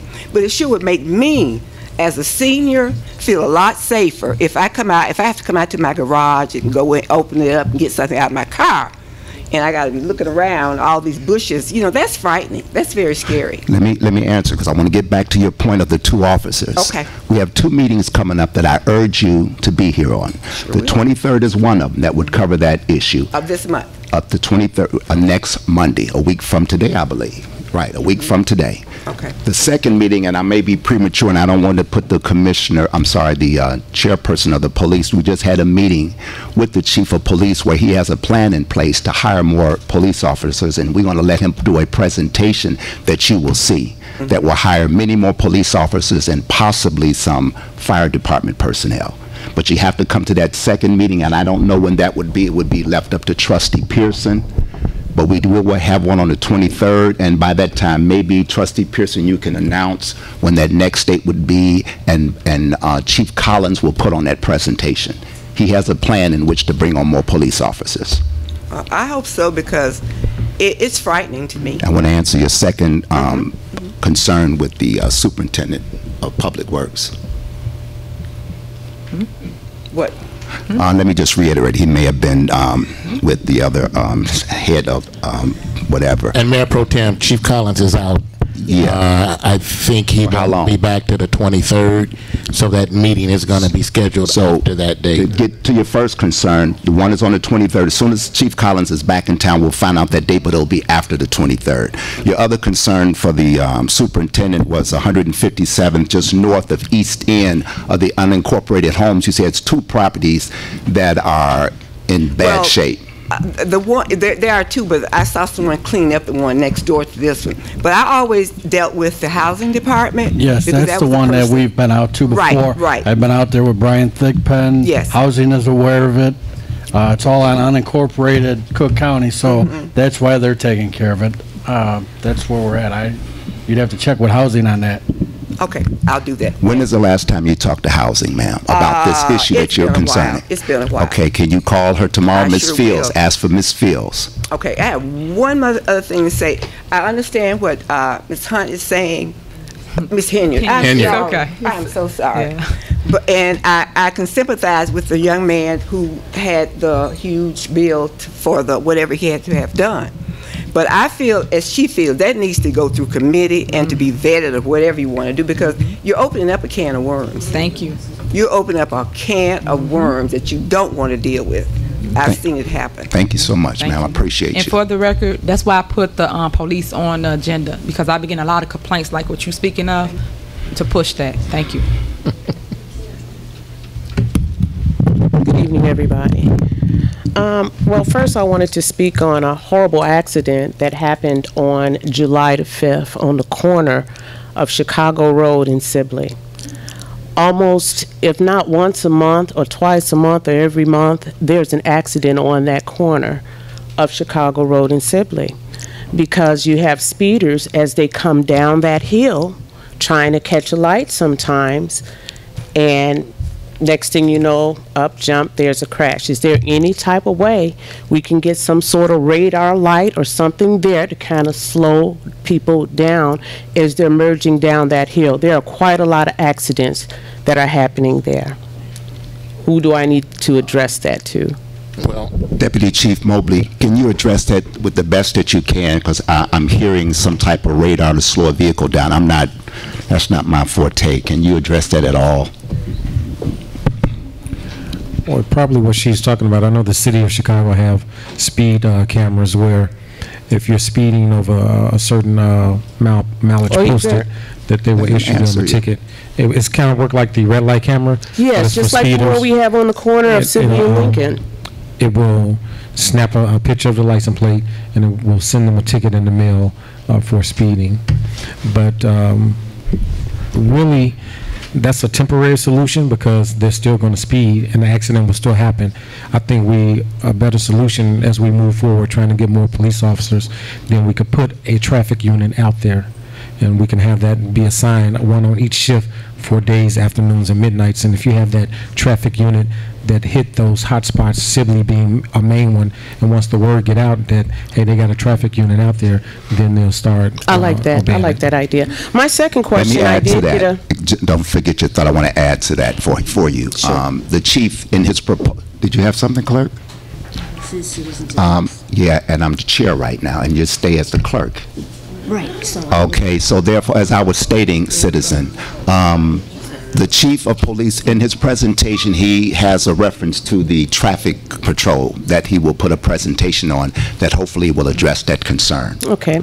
My second thing is I have at least about 3 to 4 questions that I needed to ask my niece, who's been inquiring about the Invest Dolton program.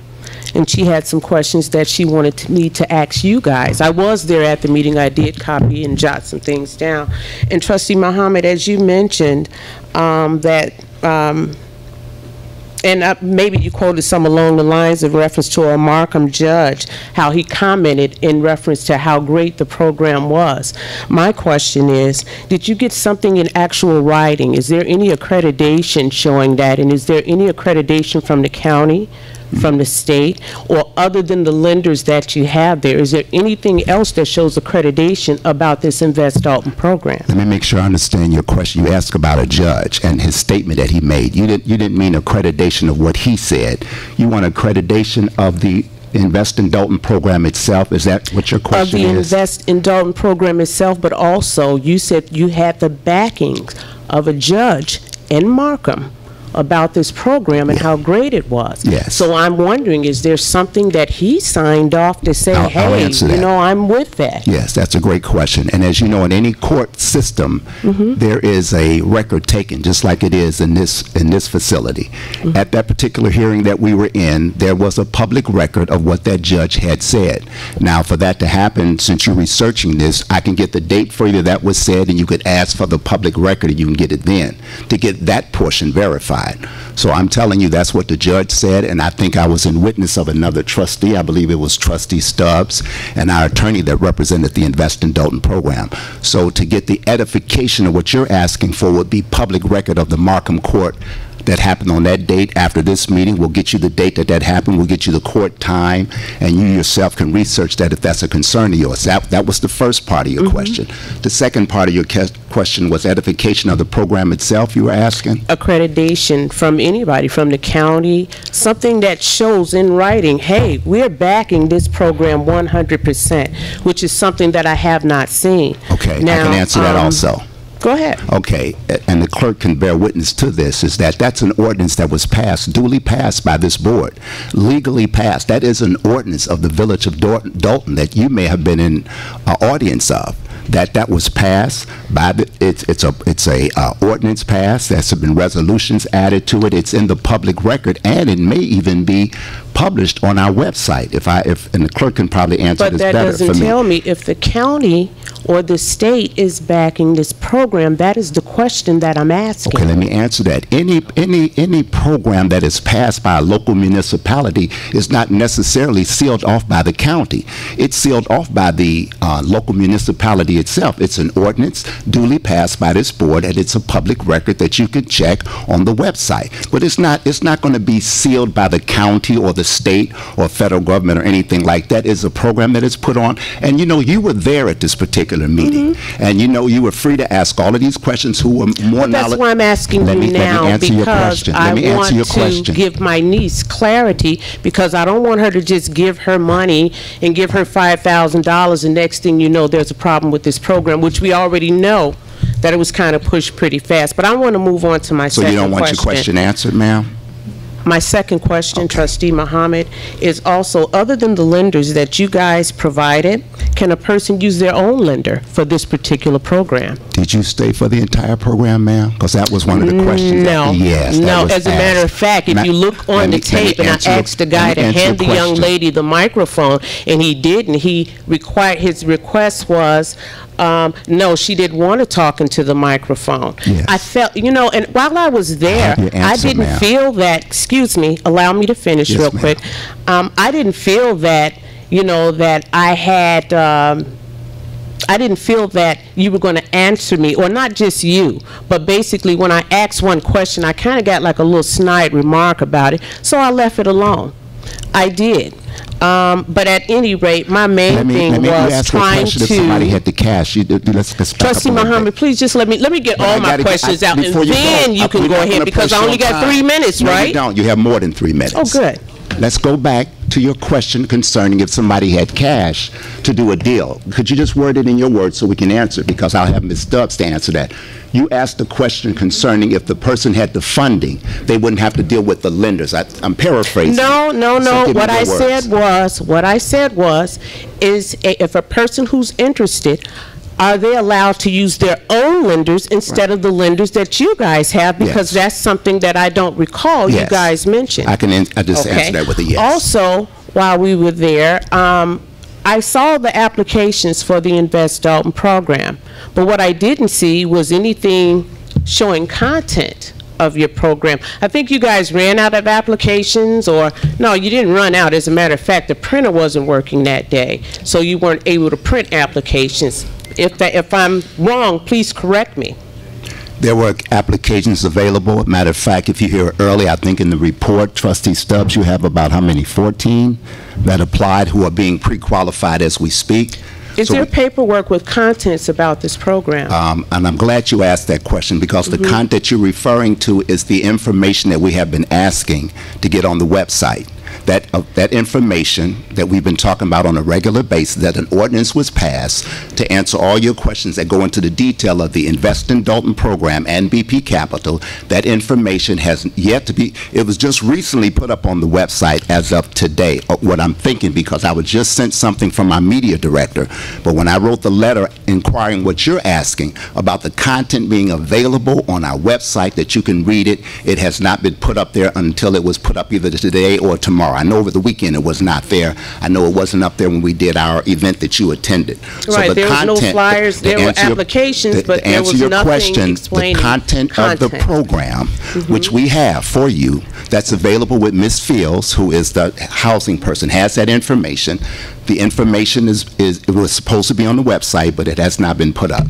And can we, because you guys had this particular seminar this past Saturday, I would have thought that you would have been more prepared than that and had that information with you. We had the information at the seminar. It was there at the workshop. I've got another question I'd like to ask also, and this is in reference to BP Capital, which is actually that we're using for our land bank currently, but also knowing that there's a charge associated with BP Capital and provided when they're providing their services. South Suburban Land Bank charges us nothing. Still, why is it that we're not using South Suburban Land Bank? I don't understand. Can I answer your question? You said there's a charge associated with BP Capital. Is that what you said?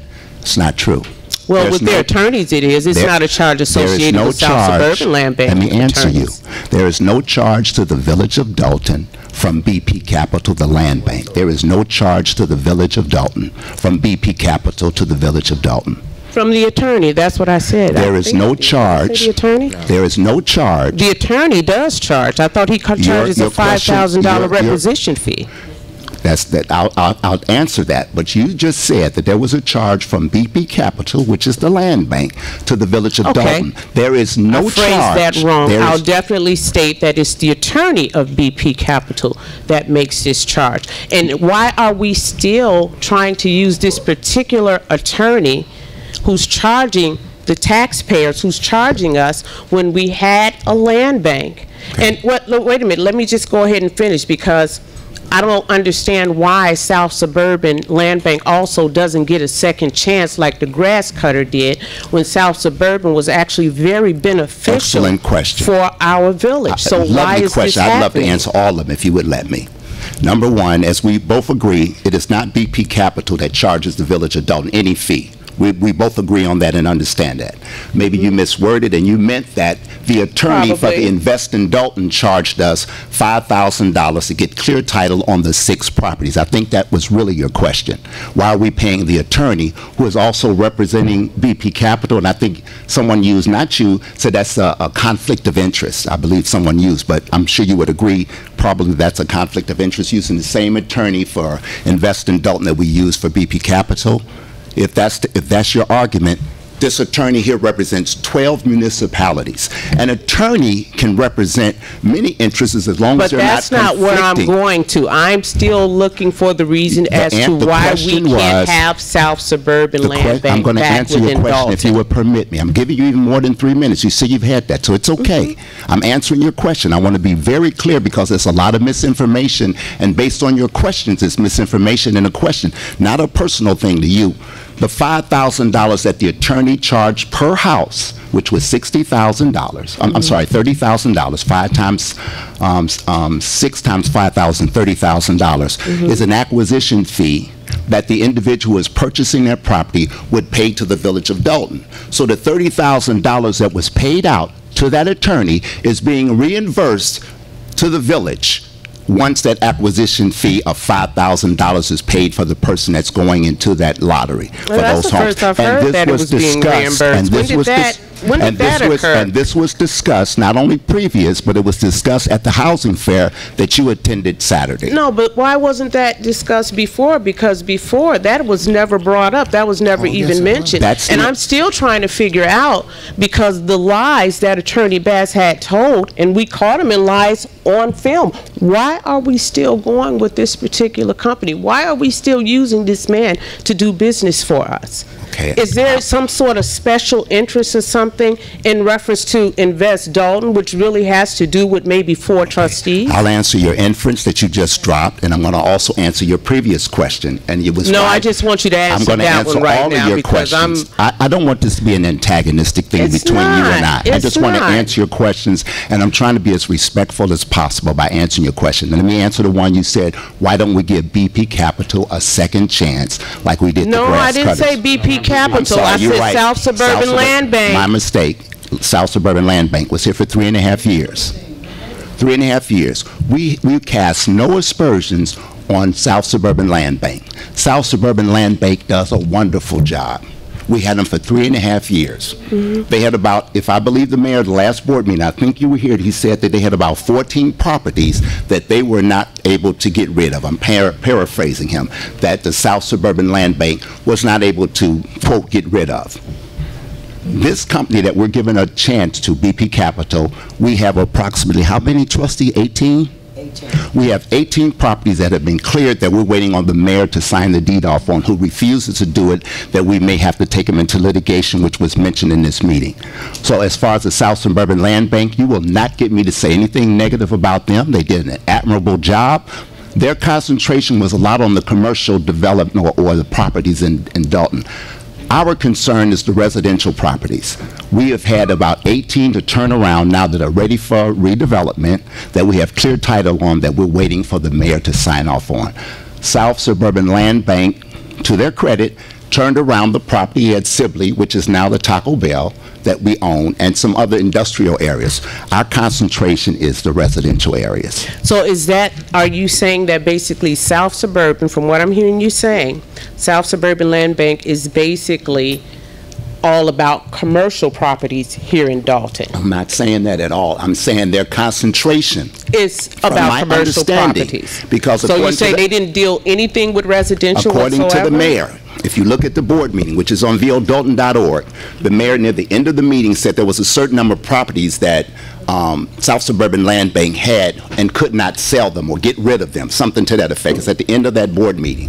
This particular organization that we've given a chance to do has turned around over a dozen that are ready to be signed, that we're ready to have contractors go in there and turn around and put families in those homes. But this is not to cast any aspersions on South Suburban Land Bank. Right now, our preference, our agreement is with BP Capital and Mr. Don Meadows. No negativity, no aspersions on South Suburban Land Bank. They do a wonderful job. They had 3.5 years to do a wonderful job. They even had one of our board members on their board, which was the mayor, who probably did a wonderful job, I'm sure, but our concern is getting the abandoned homes in Dolton with families in those homes. That's what our concern is. Trustee Muhammad, I'll get back with you in reference to that, because I do have some other questions, and I know that there are some other people who want to speak. But I do have some other questions in reference to that, and I definitely will be prepared for you at the next meeting. Thank you. Excuse me, what was your name?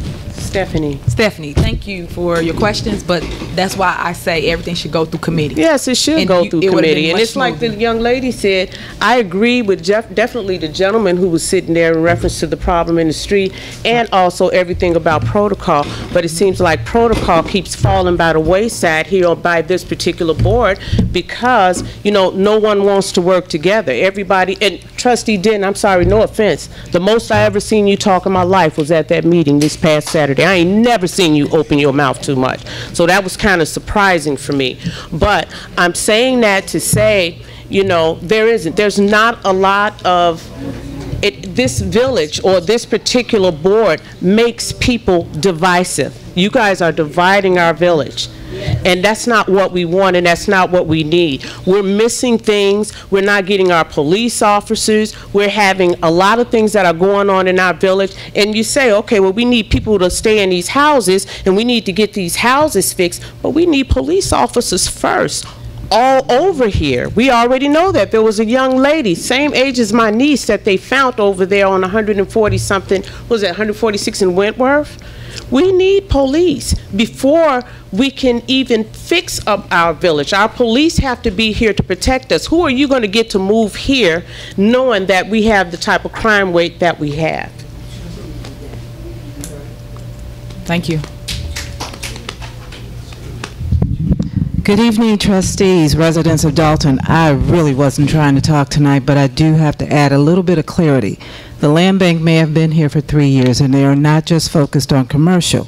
Just want to ask a question. Have you sat down with them to understand what they do? Is that to me? Yes, because sir. then I would have to talk about you and our relationship. Okay, I have a wonderful relationship with you. Okay. With the your housing service that you represent. And as you know, you all share the offices of the South Suburban Land Bank whenever they do any kind of workshops, and I've been there. I understand. Well, we don't share the office. When I say share the no. office, whatever workshop I've been at with the South Suburban Land Bank, it was SSMMA, and they That's use that same. SSMMA, South Suburban In Land that Bank, two different location, entities. In that location that you share an office with. That's why I only know them because of you, to be honest with you. I know about them. SSMMA is a different entity. I know about SSMA because of And you. the land bank is a part of the collaborative I know with all- SSMMA. Answer your question. Okay. You said. So your I only sat knowledge down. of SS or South Suburban Land Bank is through what I've shared with you. Primarily, when I learned about it, it was through you. Okay, and my question is, has anyone sat with them to understand what they do? So what you know about them, the 14 properties, is more to it than that. So when I asked you, and I asked Trustee Stubbs as well, have you talked to the land bank to find out they only do what they're asked to do? Right. So if they were asked to do commercial, that's what they did. Right. If you give them the opportunity to do residential, they do that too. I agree with all of that. And But as you know, they go and they pick a person from that community to be on the board, correct? Well, let me tell you how I understand it. Okay, tell me how you They came understand and did their presentation. I wasn't a trustee at the time. This is what I remember. And I believe it was Trustee Hinyard and maybe Hunt at the time. They wanted a trustee. And Trustee Hinyard, you can probably recollect better than me because you've been a It's a trustee longer than municipal me. employee. It can be a trustee board. And that's why I'm Okay, I saying, guess you don't want me to tell you. I'm going to tell you how it is, and how you interpret it is wrong. Well, the mayor was on the board. And he could have been replaced. It didn't have to be the mayor. It could have been any one of you. It could have been. He was on the board. That's all I'm stating. And he chose to be on the board when other trustees wanted to either put a civilian or got someone that. else. That was my understanding before I even became a trustee of So it. what I'm saying is that before excusing them, someone should have asked some more questions instead of assuming that the land bank was working for the mayor, because he wasn't. No, they were no one doing said it. that. That's the interpretation. So if anyone would have asked the questions, you could have had a better understanding of what they could do, and we wouldn't be paying any money for the acquisitions of properties, is what I'm saying. So the 14 properties in 3 years, you're absolutely right. But you got to understand, they can only do what they're asked to do by that representative. Right. And because he sat in that seat, that's what he gave them, I suppose. But you and anybody on this board could have sat there if you would have asked the questions. I don't dispute anything you say, Ms. Wells, nothing you say, because you're the professional at this. I give you your respect and all of that. What I'm saying from my understanding is that this board decided to go a different route. They gave this company the best route. Can I please finish, please? Because it's not making sense, trustee. We took the route of South Suburban Land Bank for the 3 years. Your opinion is that was an error that this board decided to go with BP Capital. We have a difference of opinion. We absolutely do. And that's where it stands. And I did not say it was the wrong decision. I'm asking why they cannot coexist. Again, this board has chosen to go with BP Capital. This board represents the residents of Dolton. This board, who represents over 23,000 people, as you just stated, had a public meeting. Nothing was done behind closed doors. There was no smoke-filled rooms. We had discussion like we're having now, and this board chose to go with the company, BP Capital, headed by Mr. Don Meadows. And I still state unequivocally, like I did at this meeting Saturday, he did more for this village of Dolton than South Suburban Land Bank. That's not to put any cast any aspersions, like you just stated. Whoever was on that board gave the instruction for South Suburban Land Bank to so why didn't you give South Suburban Land Bank the same opportunity? I'll give you no, all trustee, the respect. because it's not making sense. If you let me finish, if we're going to have a dialogue, we should do it respectfully. See, that's one of the problems that we have in this village when somebody talks about division.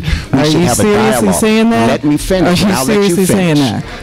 We decided to go with BP Capital because South Suburban Land Bank, based on the instruction that you said that person on the board instructed them to do, maybe commercial development, and it wasn't a concentration on residential development. We preferred to do residential development. This person came to us with a proposal, and we majority agreed in public meetings that we're going with BP Capital. That is not going to change. I hear you, but you're not hearing me. I'm asking you, why are you not considering working with both? If we're operating in a deficit, we don't have money to pay anybody to do anything, and you have a nonprofit that's willing to do it for no cost to you, and you are constantly using BP Capital or whomever you're using to pay dollars out to them. Here's another point. I got an opportunity to listen to some of the language that was used on Saturday.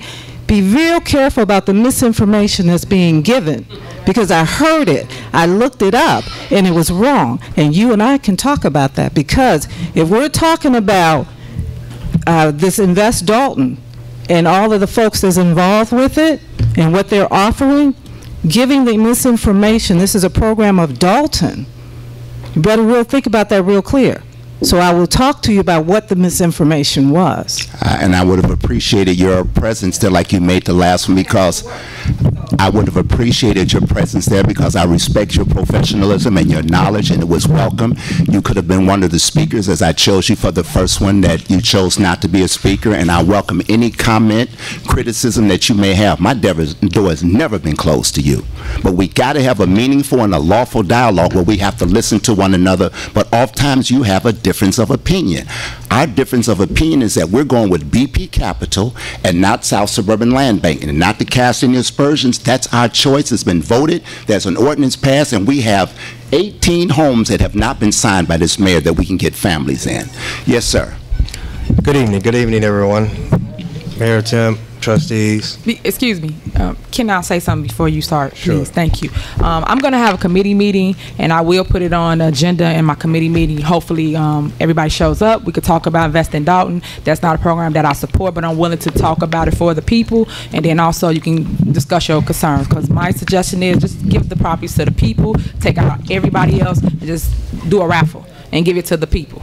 That's my suggestion, but we'll talk about it. Thank you, Trustee Henyard. Yes, sir. Good evening, citizens of Dolton. How is everyone this evening? Smile. How are we this evening? All right, we doing good. We doing good. I'm here to address our board. Of course, I read the papers about Invest in Dolton and the growth that we can have within Dolton with the BP Capital, with the raffles of the properties and things like that. My question would be to you, Mr. Muhammad, Mayor Pro Temp, I believe. Is it going to be the type of investment that you use $60,000 for the youth program to monitor? Is that going to be the same thing? No. Under your care? No. Has there been any response to what happened to all that money? Have you ever answered any of those questions? I can answer whatever question you have. What is your question? My question is, we gave $80,000. It was 63. I'll answer it. It's a question to me? Correct. Okay. 63 in some total for our kids in our community, subject to the growth. Invest in Dolton. No, that's that not you have correct. the leadership. That's not correct. Okay, but we did give $60,000 for our community center for our youth. Correct. Correct. Where is that? Okay. Why we didn't use BP capital to fix up that property during that time, seeing we're now in a $63,000 deficit? Can I get him to answer, please? If y'all don't mind. Okay. Okay, thank you. As you may or may not know, construction, it was in mid-construction of that property. They were almost... It was only 2 weeks. I was employed. Go ahead, Ms. Hunt. As I was stating, it was in mid-construction. They were going to be finished by August. We were going to do a ribbon cutting by August. The mayor had the project shut down. He had a number of inspectors come in to find asbestos. One of the concerns of one of the residents said, well, that's something that should have been found at the front end, not the middle of construction or even near the end of construction, which I agree. But the project was green-lighted by a majority vote on this board. In the middle of construction, it was shut down by the mayor for political reasons. I won't get into the minutia of the detail because I don't want to use this platform as a political platform to go back and forth on what happened politically. Numbers have been bandied about of the project, 80,000, 60,000, 63,000. But to answer your question, the crux of the answer to your question is that the mayor had that project shut down for the reasons stated as asbestos and lead. I believe that's what it was. In order for that project to be started up again. Then why would we pay that man $63,000? Excuse me, ma'am. You can't outburst like that. You had your time at the podium. You can get back in line, but you can't outburst like that, okay? And that goes for everybody else in the audience. Please, no more outburst. Now, again, I don't want this to be my 3 minutes because he's talking. So don't shut me out my 3 minutes, please. I'll give you longer than 3 minutes. My man, thank you, sir. To answer your question, the crux of your question, that the project was shut down by the mayor. Okay. And it was because of asbestos removal that has to be done and lead removal. The project can be started up again once there is a fee paid for the asbestos and lead removal, and the project can continue. Okay. Now, getting back to the BP capital, because we're kind of conflating. Let's stay on one subject and then we'll get on BP. That is the answer. Okay. Can we stay on that because I have one more revise to that as for the center. And then I'll let you get on the BP. I don't want to just jump two subjects because we'll get off. The development of that project that you're referring to at 145th and Lincoln. Correct. BP Capital and other sources will look at that and see what they can do. Again, the reason why it's not mentioned publicly because we're in the planning stages. That's why a lot of information is not forthcoming from me, because there are things in the planning stages. Once things are rock solid, then we can put that forward. But we do have some persons looking at that project to see if we can get completion on it without another dollar being spent by the village of Dolton. So if I ask you a question, Mayor Pro Tem, you say it's on the mayor, which, okay, if he shut down. You have a daughter? Okay. What's your question? Let me ask you a question. Family and just ask the asbestos. Would you want your daughter in that building, or would you want the mayor to shut it down? Absolutely not. So you're going to blame the mayor, or you're going to blame asbestos? Okay, I'm going to answer your question. I'm not blaming the mayor for But you said he shut your project down. Is it because it's unsafe, or is it because he shut it down politically? If you want me to answer your question, I'll answer it. Sure. Number one, I'm not blaming the mayor. I'm telling you the reason why the project was stopped. You said political. He shut it down because of the asbestos. I asked you, did you want your daughter in there? You said no. The project was stopped because there was asbestos and lead. So what can be done easily is what? To do the asbestos and lead removal and let the project continue. And as you stated, I wouldn't want myself, you, your family, anybody's family to inhale asbestos or lead. So let the project continue. But in the meantime, I'm working with some persons that can look at doing lead and asbestos abatement. Let me ask you a question again. And once, let me finish. And once that's done, we can move that project forward. But right now, I can't emphatically state something because it's still in the planning stages. Let me ask you as an investor, that's like going into the bank, and you come into my bank, and I loan you $63,000. And you blow my money, and you tell me, hey, I forgot to check the asbestos first before I started any building. I could have took $2,000, had the place inspected, and then saved my $55,000 or $60,000 to give to the rehab. But yet, we're saying this money that was led by you, full command, full control, you had the right to check everything, sir. My word to you, Mr. Muhammad. You had the right to go through every statement to make sure everything was properly done because the funds was issued to you in the care of you to it. No, that's not true. You had the right that you. I seen the photos. I'll bring them so you can see them. You signed off. Just ask me the question. Yes, I'll answer you signed off for your contractor to do this work. That you paid him this cash. Now, as a contractor, you don't even have a relationship with him to where you're going to tell him, hey, that's $60,000 of our taxpayers' money. Now, if you look at that property now, it still looks in the same decapitated situation it was in. So what did that $60,000 do for us as taxpayers outside of your explanation of it's a political thing or the specials in the lead shut us down? But I'm working with BP Capital. Well, if you have a decision to make with $60,000, how can we trust you with millions of dollars? Now let me answer your question. You said that I signed off. Correct. The clerk is here and the attorney is here now. A trustee cannot sign off with any contract of a builder. The contracts are signed off by the village administrator. You turn in the invoices, correct? A contract is signed off by the village administrator at that time or any duly appointed person that can do it, but it is against the law for one of us to sign off on a contract. That's number one. That's misinformation that the public is getting. I don't control the purse strings of the Village of Dolton. It doesn't come through me as an individual. It came to us as a board. It's approved by the board. It's agreed to by the board, and the disbursement of the funds is not by the board itself. Well, I remember the village administrator at that time. Now, for the sake of time, if you got a couple more questions, I'd like to answer them for you because you can see you got persons waiting. No problem. But I'm trying to be liberal with the time as much as I can. I'm not just trying to be liberal. I'm so sorry with the time. We're going to keep it very simple. I just wanted to know the commanding authorities up there because I remember I had a meeting with Mr. Pearson and yourself before BP Capital even came along, and Trustee Stubbs and all of us, and I know that we conversated about certain things because I informed you that the land bank, which you guys hate or they're not doing their job, but unfortunately I haven't seen anyone receive a property from this BP Capital facility yet. And in order to get this property, you have to have $5,000, good credit. Wait one second. True. It's a raffle. There is a cash amount that is needed, and it's in the paperwork that you guys are sending around. True. But in possession of, this is an entity that no one knows about that you want us to believe in to say they're going to take us to the next level. Well, I don't know if anyone knows the South Suburban Land Bank. I didn't know them either. I'm going to keep it real. We were just a non-for-profit trying to do great things.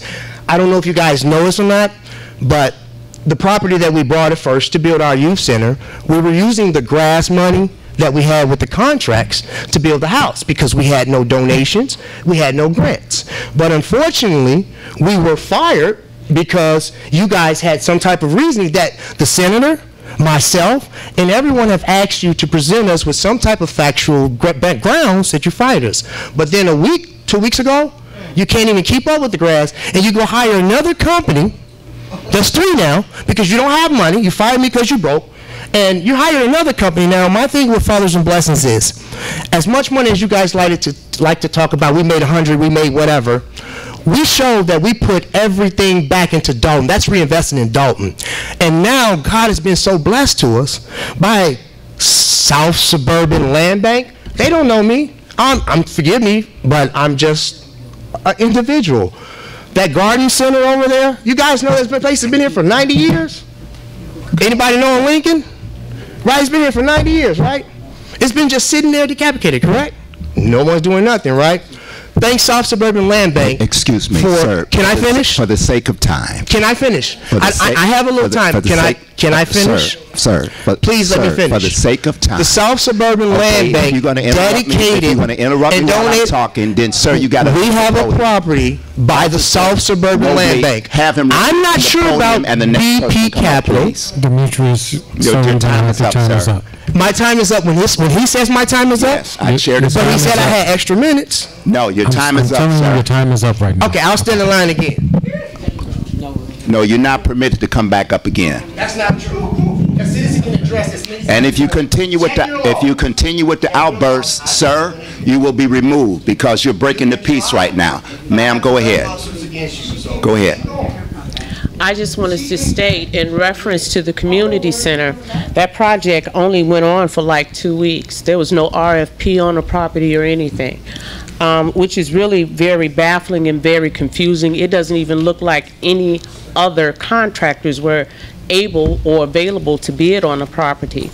I looked at the pictures of the property, and for 2 weeks worth of service, there was nothing really done to that property. And I would think, or one would think, that an inspector would come and inspect the property first prior to allowing a contractor in to verify. Or wouldn't any contractor verify asbestos and mold first before they even start on the property? I'm not a genius, don't get me wrong, but asbestos and mold are the first two things that are to be verified in a building that was that old. That didn't happen. It also stated in the contract that the contractor was to be paid $25,000 up front, which I don't understand, and then he was to get an additional $25,000 towards completion of the program or completion of the building. And there was no completion. That project only went 2 weeks, and I've got pictures to show exactly what was done in there, and it was not $63,000 worth of work. Thank you, ma'am. Thank you. Again, starting my clock again at 3 minutes, I do apologize. Again, the South Suburban Land Bank, unknowing to BP Capital, just gave us the facility to build our community aquaponics, hydroponics, urban garden facility for our community and our youth. So for a land bank that does nothing for this community, for nobody like us, they sure did something for nobody.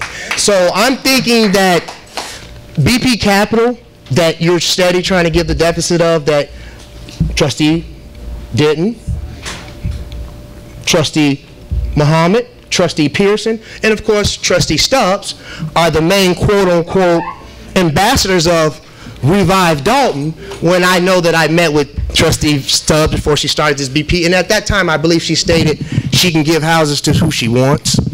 I believe me and you, Mr. Pearson, we met at, what's that? Panera Bread, right?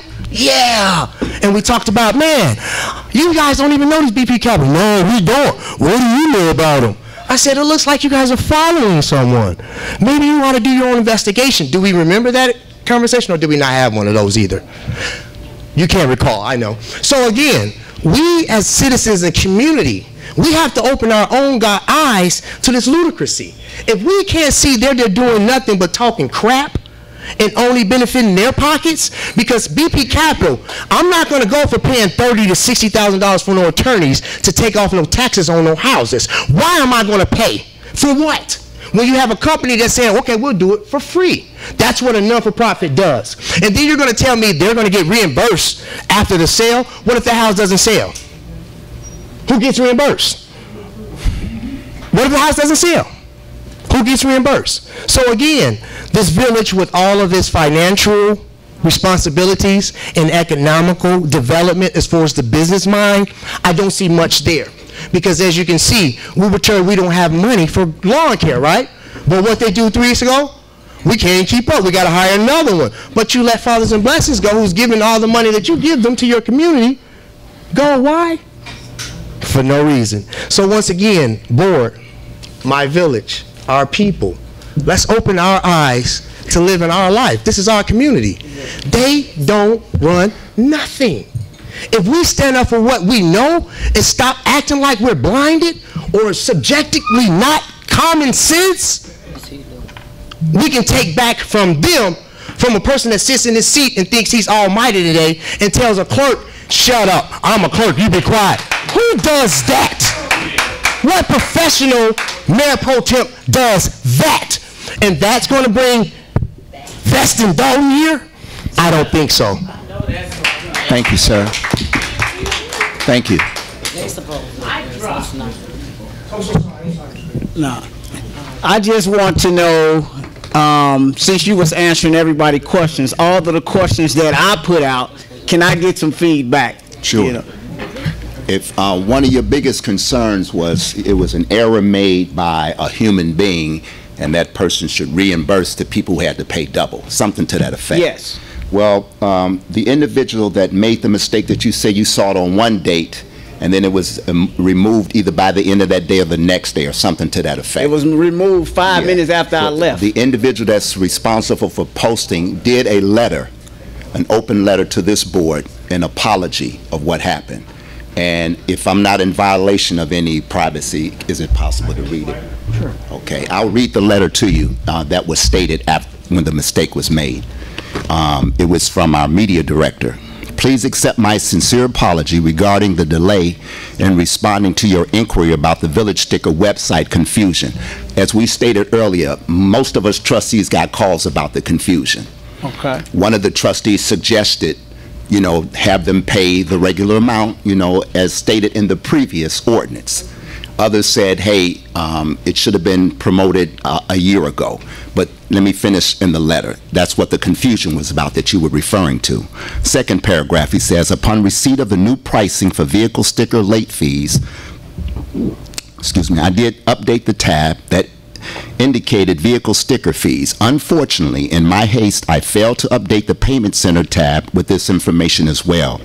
I accept complete responsibility for this oversight and how it may have affected our Village of Dolton citizens. Please rest assured that this was absolutely unintentional. Thank you for understanding, and rest assured this will not happen again. And give you some more feedback to your concern. I was one of those people that had to pay double. I got 3 vehicles. One, I get the senior citizen discount, and I thought I'd get it on all 3, but you only get it on 1 vehicle. The second vehicle, as a senior citizen, you pay the regular rate. I had to pay double for 2 vehicles and my regular double fee for the 1, which was a senior discount, $10. So I was one of those. The clerk was very understanding. They explained to what happened. They said, trustee, if the people just had notice and the people knew what was going on, it wouldn't be a problem, but we got to do what we got to do. We got to deal with this issue. So again, you had a concern. I think you talked to Trustee Stubbs. I had a few to call me. It's out of the hands of the trustees as far as any kind of promotion or anything to do with this website or any media that's going out of this village, which is why we came up with these ordinances. There was an inference that we as trustees had an interest, personal interest, in passing some of these ordinances. It's not a personal interest. Every trustee on this board is a resident of Dolton. The shortest amount of any trustee on this board of trustees is 20 years short term. We got a trustee that's been here almost, what, 40 years? Well, he worked at his job 40, over 30-something years. So we have an interest in this. It's a personal interest, but these ordinances that are passed are for all of us. There should have been a grace period added, like you said, all of that. But if it wasn't even promoted, and you're promoting all these other items like selling turkeys or give away turkeys for Thanksgiving that has nothing to do with the village. You're stuffing envelopes that go out in the water bill about what you've done for the village and not we as a board has done for the village. So again, like the clerk tried to warn me, it is, you know, citizens' address, but if you ask me a question, I got to answer it for you. And what I'm saying, what you read in that, so that confirms that somebody made a mistake, and their mistake shouldn't cost me as a resident. So I'm asking, how am I going to be reimbursed? Because if I make a mistake, my mistake shouldn't cost you. I just don't understand. This is something that has to be figured out, because if I don't know how the credit should occur, or if I'm going to be waived for the next time I got to buy a sticker. However, if you don't want to give me the money back, y'all got to come up with some way to reimburse those for the mistake that was made. And I think it was honorable for the person to take ownership to that mistake, but a person's mistake can't cost thousands of dollars. You just got thousands upon thousands of dollars for somebody's mistake. No, it shouldn't cost me because you made a mistake. No, the mistake should be, guess what? You made the mistake as an employee of this village. We have to live and stand by that mistake and let these residents go until the 15th. Now, starting the 16th, we're going to tax everybody double. But until the 15th is expired, because that was the mistake that was made, guess what? You have to honor that. If you go to the store right now and they got something listed on a price that was wrong, they got to sell it to you for that price. That was their employee mistake. They're going to have to deal with that employee. And all I'm saying is, when I'm going to get my money? Okay. I'm just keeping it real. You asked me a question. Yes, sir. Let me try to answer the best I can. Yeah. Again, it comes out of the mayor's office. As he stated in this meeting, he runs the media center. That comes out of the media department of the mayor's administration. This is being recorded. He will see it once it's up on the website, or he'll be told, or he's being told now, and he can address that better than the Board of Trustees. As a Board of Trustees, we can't reimburse your monies. We have no power in which to do that. Again, the mistake with the error was made. The error was made.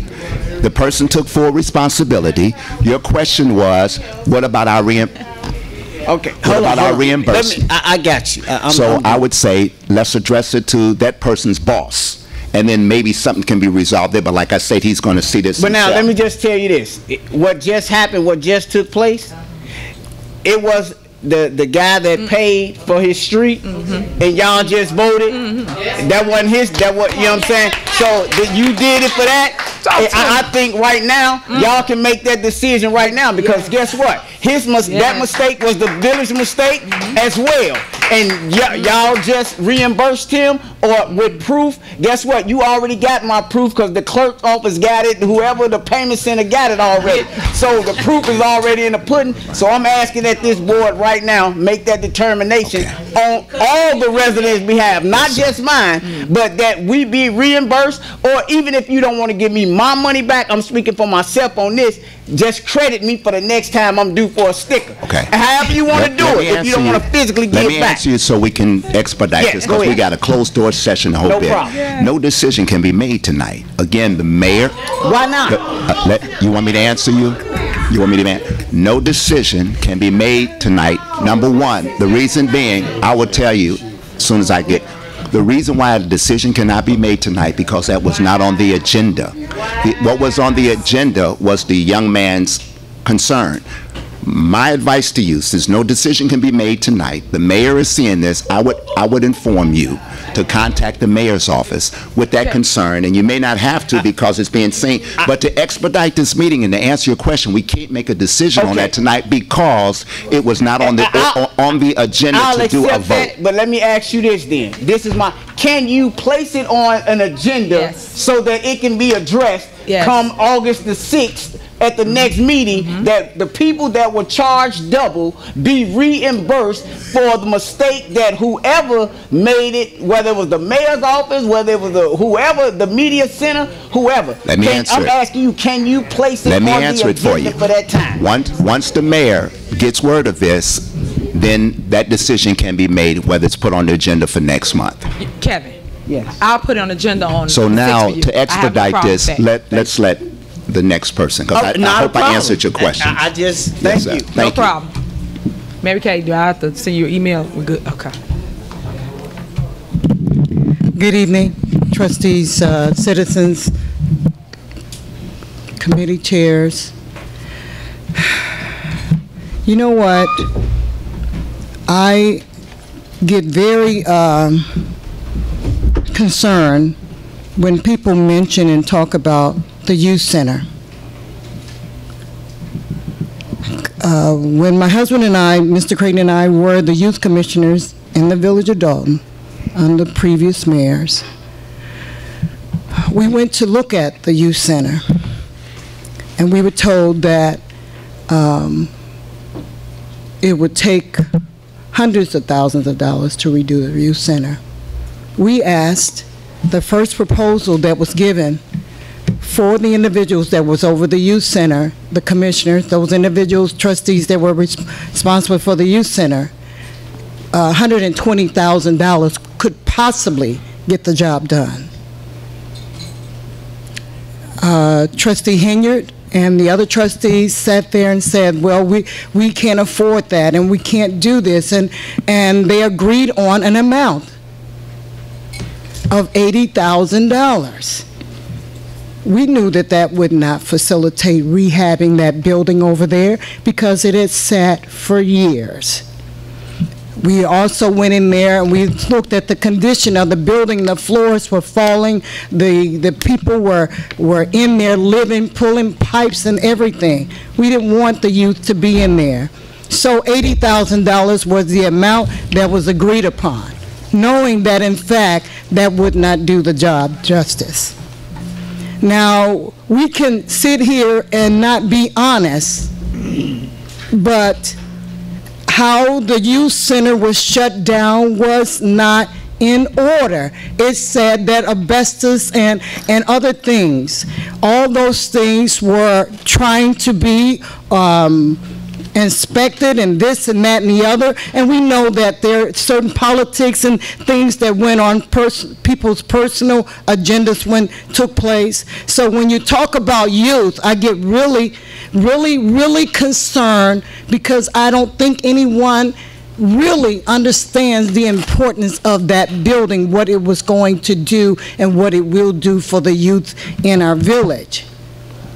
We can throw this back that way and that back that way, and let me say about the property that the land bank, I don't understand with agreeing that we're going to go with this company, BP Capital, or invest in Dolton, and give them a chance. That's who the trustees have agreed to go with. I don't understand. Seriously, everybody, and let me say to the trustees that was there at the housing fair and all the residents that were there, I thought you did a fabulous job. Now you understand that I'm not an expert, but what I heard, what I sat at each table and was counseled on, what I listened to and what my fellow homeowners and those prospective young people were, they were satisfied. So I think that it's a process. We keep fighting for the land bank. Why are we not fighting for BP Capital? Why are we not fighting for Invest in Dolton? You know what? Let's put all feelings aside, personalities aside, but let's be real. I know that the property that was donated to Fathers and Blessings, yeah, it's been sitting there. It's been sitting there, but the reason it was sitting there and nobody wanted to touch it was because there's a lot of stuff underneath there that no one wanted to clean up. That's why it was not touched. That didn't happen with just Mayor Shaw. That was the mayor before Mayor Shaw. After Mayor Shaw, the whole thing, they didn't want to touch it. It was donated to the city because, and I sat in those meetings, because of the baggage that was underneath the soil there. That's why it's been sitting. So let us be honest and clear about some things. I'm not here to bash anybody. But when you all talk about the youth center, that money wasn't given to Trustee Muhammad per se. That was an individual that lived in the village of Dolton. Was asked about the inspectors coming out to do those things that were right. And no, it took over more than 2 weeks. I understand that. I'm a taxpayer. I would love to have the youth center up. I would love for us to be mentoring, teaching them how to do landscaping, teaching them how to have a horticulture, be there. But we're not being fair and we're not being totally honest. All of us that sat here through that process know what really went down. $80,000 would not have rehabbed. $60,000 was not, I want us to get it clear, not given to any trustee up there. It was given to the person that lived here in the village of Dolton. Okay? Everybody wants to blame somebody, but we all take responsibility. We elected every individual up there. We had a responsibility to do that. But we want to come here and badger and beat down. And correct me, when you agreed to hire the other landscaper at the last meeting, didn't somebody say it was at no additional cost? Yes. Is that what, I'm just trying to get a clarification. Yes. You said it was at no additional cost. Yes. To hire that, yeah, that's right. What did you say, Medea? You said they would divide the money among themselves? Yeah, So my thing is that I was just trying to get a clarification. It's approximately 300 lawns, approximately. So if it's 300 lawns, you got 300 contractors, you divide it by 3. So each one gets a little bit over 100 properties to cut. It's as simple as that, but the budget remains the same. And if you heard tonight, some of those monies will get reimbursed when we get the grant from next year, like we got this year, to pay some of those costs. So what you hired that, you agreed for that individual, but there was no additional cost to the village, But we didn't to need the it. taxpayer. She didn't need it. It's only 300 houses that the 2 landscapers couldn't handle. So we didn't need a 3rd landscaper. But we needed something. They didn't need it. They didn't ask the department head. She didn't need it. The 2 landscapers was cutting the 300 properties. They just did that on their own. Again, they didn't send it through committee. They didn't ask me. 4 of them voted. That's one thing people have to learn up here. They have to checks and balance. They didn't ask anything. They just voted. But let me ask the question. So you did. You did. Yeah, we voted on it. Ms. Creighton, the reason we added that is when we added it to the... Turn on your mic. Turn on your mic. When we added that, grass was up to your waist, and we were getting phone calls. We were going out, knocking on doors every day, talking to residents, and the number one complaint at the time was the grass. When are we going to cut the grass? And we took pictures of a lot of the grass waist high, and we felt we needed another one. And Trustee Henry didn't want it, and so she wouldn't have taken it to committee because she told Trustee Muhammad that we don't need it, and if we vote on it, it's an illegal vote. Okay. Again, protocol, right? Tiffany always saying protocol. You guys did not vet it through. They didn't send it through my committee. They didn't even ask me. I asked them every time up here before they do a vote, put it through committee. It's on the record. Anything that BP Capital, that invest in Dolton, I said put it in my committee. They still voted on it. So what's going to be any different with the grass cut? I told them the same thing before they put it on the agenda. Put it through my committee. We didn't need it. And the problem is, ask the department head. She runs that department. She knows what she needs. But let me say something. In politics that I have learned over the years and sitting in classes, it only takes how many to pass a vote? Can you give me that number? Well, it says 4. It depends on the number, but this body, you need at least 4. But for this particular contract, 5 voted for it. Trustee Henyard was not there for this vote. Correct. But all trustees present, including House and the current trustees you see, minus Ms. Henyard, who did not attend that meeting, voted for this. But what I'm saying, wasn't moved to committee because we had a permit issue. This board felt that it should raise the permit fees. And Trustee Henyard stood here and said, please move this to my committee. Yep. Move this to my committee. Because they just made up and it was numbers. moved to her committee, They just made up and that numbers. meeting has not been held to this date. Against the board's wishes, you had 5 board members that felt we should raise permit fees because the permit fees have been the same since the 80s. And because she felt that we shouldn't raise those fees, she just didn't hold the meeting. That's not true. I'm not gonna argue that. They were made up by the department head. She said she just made them up. So why would I charge somebody $500 and it should be $100? Excuse me, I do have the floor. Excuse me, point of order, I do have the floor. I'm sorry, Ms. Creighton. My concern is everybody will get up and leave, but here's the issue, is that we have to be considerate of each other. We know that we voted you into a position to do what's best that you felt for the citizens of Dolton. I got up, I said I wasn't gonna get up, but when you come battering, browbeating the youth center, $60,000, whatever monies that was spent was given to the gentleman that lived here, and I think that was a fight then. Understand that I'm glad to hear that there are things in the plan to understand and bring back the completion of the youth center. I mean, we went through tree stumps and fighting over who's going to do this and who's going to do that, you know what, just let it be until the right time. So let me say to the trustees, as I wanted to say, I thank you for the housing committee the Housing fair. Seminar that went on Saturday. Housing fair. The housing fair that went on Saturday. I was surprised that my neighbor called me. She saw the release on the 13th because I didn't see it on the 12th. And I'm saying, doggone it, where did I miss it? What happened? She sent it to me on the morning. On the evening of the 13th. On the evening of the 13th, and say, Mrs. Creighton, are you aware of this? You guys, if we want people to invest in Dolton, I don't care who they take their mortgage payment with.